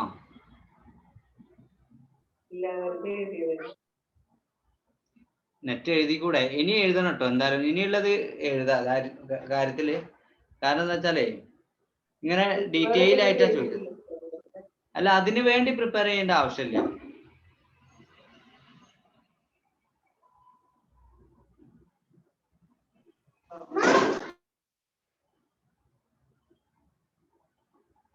അല്ല സർ, ഇതിന് പഠിക്കുമ്പോഴേ ഇതിന്നും വാസ്റ്റ് ആയിട്ടല്ലേ അതിന്റെ സിലബസ് അല്ലേ? അതിന് വേറൊന്നുണ്ട്. ആ വാസ്റ്റ് ആയിട്ടുള്ള സിലബസ് വർക്കിൽ നിന്ന് ഡീറ്റെയിൽ ആയിട്ടാ ചോദിക്കുന്നത്. അപ്പൊ നമ്മളിപ്പോ ചെയ്തുകൊണ്ടിരിക്കുന്ന അതാണ് ചോദിക്കുന്നത്. ഞാൻ അന്ന് HSST എഴുതിയ സമയത്ത് അതിന്റെ പ്രിപ്പറേഷൻ നടത്തിയിരുന്നു. അതുകൊണ്ടാണ് എനിക്ക് നെറ്റ് കിട്ടിയത്, അല്ലാതെ നെറ്റിനായിട്ട് പഠിച്ചിട്ടില്ല. നെറ്റിനായിട്ട് ജസ്റ്റ് ഒരു മാസത്തെ നോക്കിയിട്ടുള്ളൂ. അതിന് ഒരു മാസം 2016 നെറ്റ് നടത്തിയപ്പോഴത്തേക്കും കൂടുതലും പിജിയുടെ സിലബസിൽ നിന്നാണ് കൂടുതലും ചോദിച്ചത്. ഈ തിയറിയുടെ പോർഷനിൽ നിന്ന് ഏറ്റവും മാക്സിമം ക്വസ്റ്റ്യൻ അന്ന് ഒരുപാട് പേർക്ക് കിട്ടിയായിരുന്നു നമ്മളെ കൂടെ പഠിച്ച്. ഇപ്പത്തെ നെറ്റിന്റെ പ്രത്യേകത എന്ന് പറഞ്ഞാല് ക്രിറ്റിസിസത്തിൽ നിന്ന് കുറവാണ്, പക്ഷെ വർക്കിൽ നിന്ന് നല്ലോണം വരുന്നുണ്ട് ക്വസ്റ്റ്യൻസ് ഉള്ളോട്ട് ഇറങ്ങിയിട്ടേ. പിന്നെ ഒരു 10 വർഷത്തെ നിങ്ങളെ പ്രീവിയസ് നോക്കിയിട്ടുണ്ടെങ്കിൽ സുഖമായിട്ട് കിട്ടും.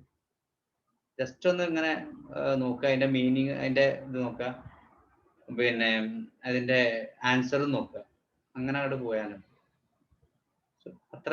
പക്ഷെ പേപ്പർ 1 ഭയങ്കര പ്രയാസല്ലേ? ജനറൽ പേപ്പർ നിങ്ങള് പ്രീവിയസ് ക്വസ്റ്റ്യൻസ് അല്ല, ഡേറ്റ അനാലിസിസ് ഒക്കെ അതൊഴിച്ചിട്ട് ഡാറ്റ അനാലിസിസ് എന്ത് ചെയ്യാറോ? അതിന് മൈനസ് മാർക്ക് ഇല്ലല്ലോ.